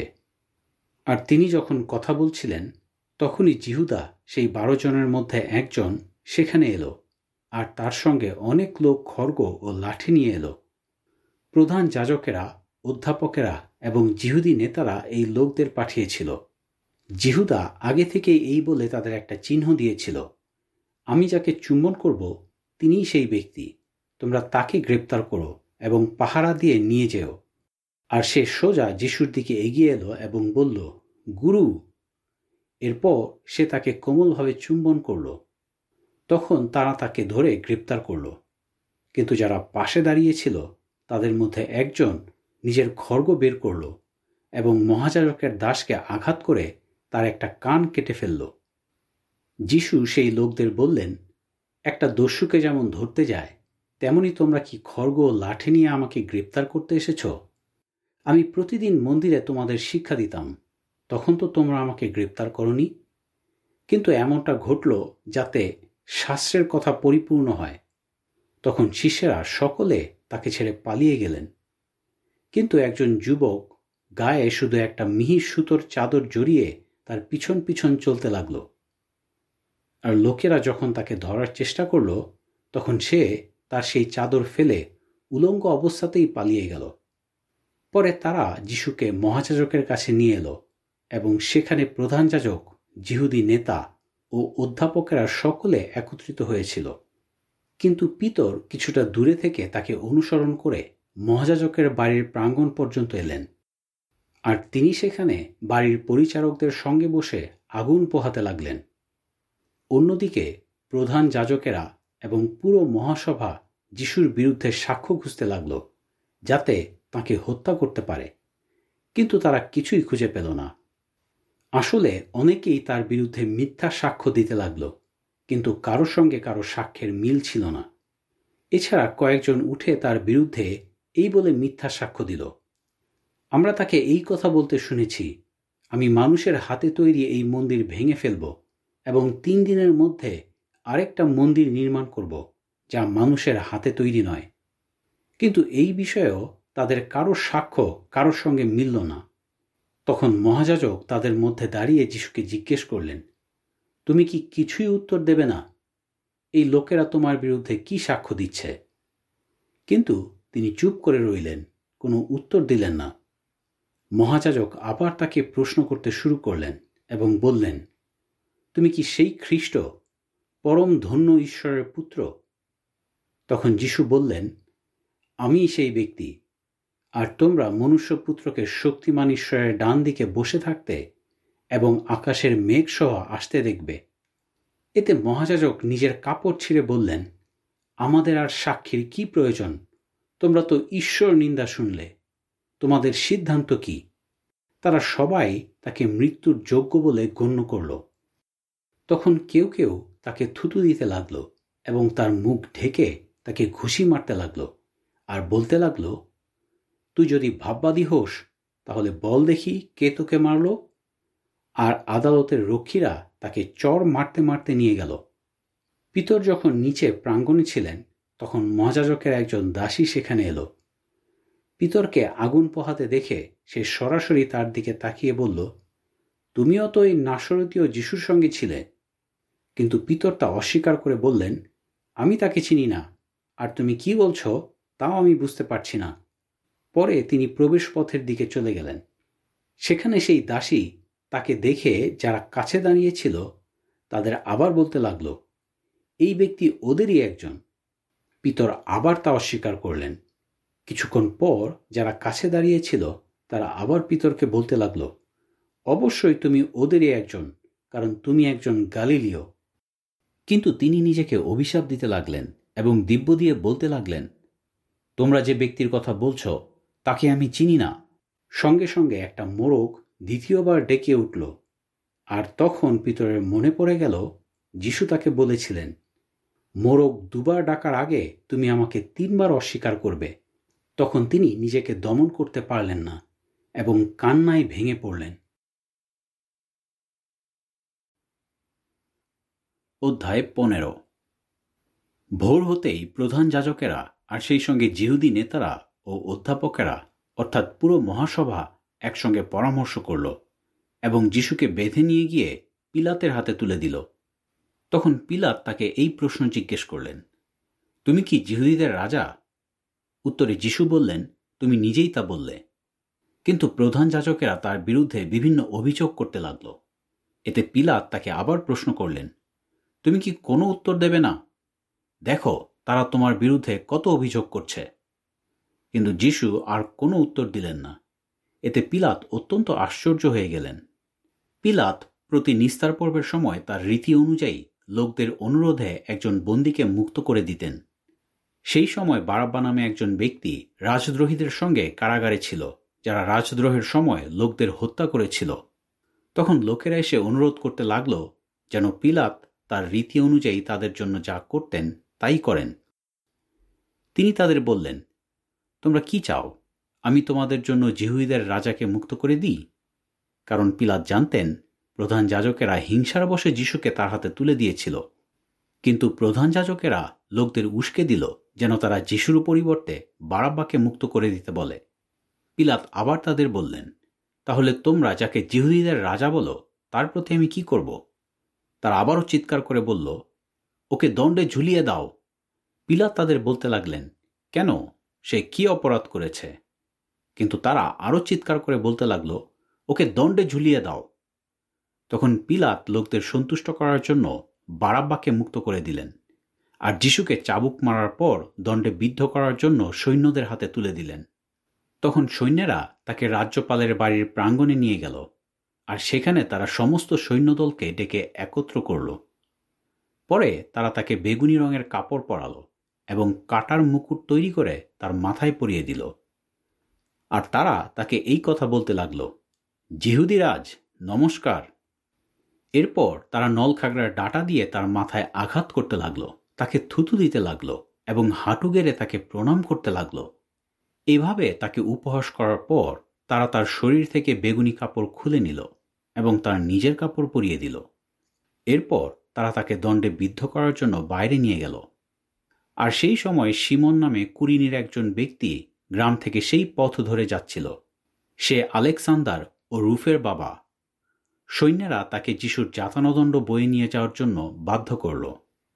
পরে তারা তাকে গলগথা নামে এক স্থানে নিয়ে এলো, অনুবাদ করলে যেটার অর্থ মাথার খুলির স্থান। তারা তাকে গন্ধরস মেশানো দ্রাক্ষারস দিতে চাইল, কিন্তু তিনি সেটা গ্রহণ করলেন না। আর তারা তাকে দণ্ডে বিদ্ধ করল এবং তার কাপড়গুলোর মধ্য থেকে কে কোনটা নেবে তা ঘুঁটি চেলে ঠিক করল। তারা তৃতীয় ঘণ্টায় তাকে দণ্ডে বিদ্ধ করল। আর একটা ফলকে তার বিরুদ্ধে এই অভিযোগ লেখা হলো, যিহুদিদের রাজা। এছাড়া তারা তার সঙ্গে দুজন দস্যুকে দণ্ডে বিদ্ধ করল, একজনকে তার ডান দিকে এবং আরেকজনকে তার বাম দিকে।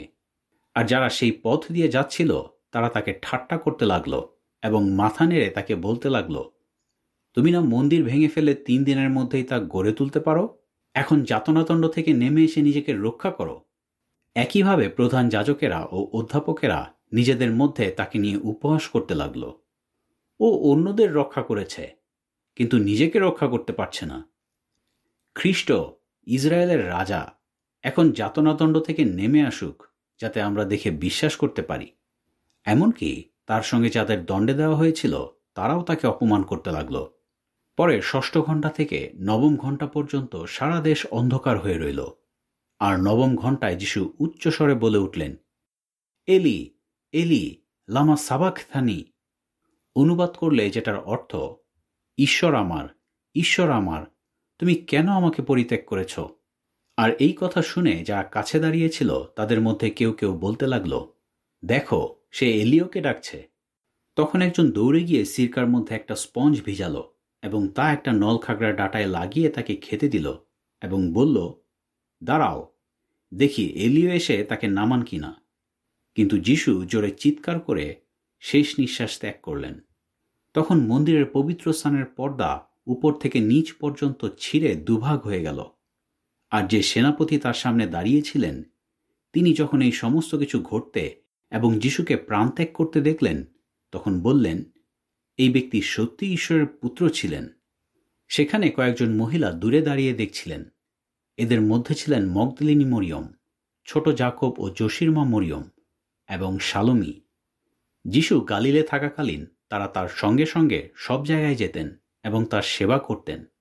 সেখানে আরও অনেক মহিলা ছিলেন যারা যিশুর সঙ্গে জেরুসালেমে এসেছিলেন।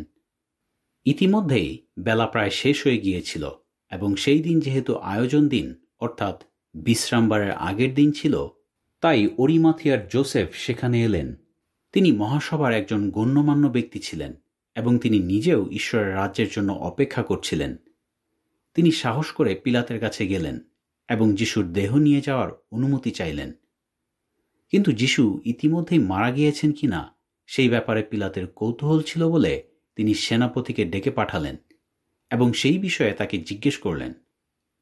আর সেনাপতির কাছ থেকে সেই বিষয়ে নিশ্চিত হওয়ার পর তিনি যোসেফকে যিশুর দেহ নিয়ে যেতে দিলেন। যোসেফ একটা মিহি সুতোর চাদর কিনে এনে তার দেহ নামিয়ে সেই চাদরে জড়ালেন এবং একটা কবরে রাখলেন, যেটা শিলা কেটে তৈরি করা হয়েছিল। এরপর তিনি একটা পাথর গড়িয়ে নিয়ে গিয়ে সেই কবরের মুখ বন্ধ করে দিলেন। কিন্তু মগদলিনী মরিয়ম এবং যোশির মা মরিয়ম তাকে যেখানে রাখা হয়েছিল সেই দিকে তাকিয়ে রইলেন। অধ্যায় 16। বিশ্রামবার শেষ হয়ে যাওয়ার পর মগদলিনী মরিয়ম, জাকবের মা মরিয়ম ও শালোমি বিভিন্ন সুগন্ধি দ্রব্য কিনে আনলেন, যাতে সেগুলো যিশুর দেহে মাখাতে পারেন আর সপ্তাহের প্রথম দিন খুব ভোরে সূর্য ওঠার সঙ্গে সঙ্গে তারা কবরের কাছে এলেন। তারা একে অন্যকে বলতে লাগলেন, কবরের মুখ থেকে কে আমাদের জন্য পাথরটা সরিয়ে দেবে? কিন্তু তারা তাকিয়ে দেখলেন পাথরটা ইতিমধ্যেই সরানো হয়েছে, যদিও সেটা অনেক বড় ছিল। তারা যখন কবরের মধ্যে প্রবেশ করলেন, তখন তারা দেখলেন একজন যুবক সাদা কাপড় পরে ডান দিকে বসে আছেন, আর তারা অত্যন্ত আশ্চর্য হয়ে গেলেন। তিনি তাদের বললেন, আশ্চর্য হয়েও না, আমি জানি তোমরা নাসরতীয় যিশুকে খুঁজছ, যাকে দণ্ডে বিদ্ধ করা হয়েছিল। তিনি মৃতদের মধ্য থেকে উঠেছেন, তিনি এখানে নেই। দেখো, এই জায়গায় তাকে রাখা হয়েছিল। যাও, তোমরা গিয়ে তার শিষ্যদের ও পিতরকে বলো, তিনি তোমাদের আগে আগে গালিলে যাচ্ছেন, তোমরা তাকে সেখানে দেখতে পাবে, যেমনটা তিনি তোমাদের বলেছিলেন। পরে তারা বের হয়ে এলেন, ভয়ে কাঁপতে কাঁপতে এবং অত্যন্ত অবাক হয়ে কবর থেকে পালিয়ে গেলেন। তারা কাউকে কিছু বললেন না, কারণ তারা ভয় পেয়ে গিয়েছিলেন।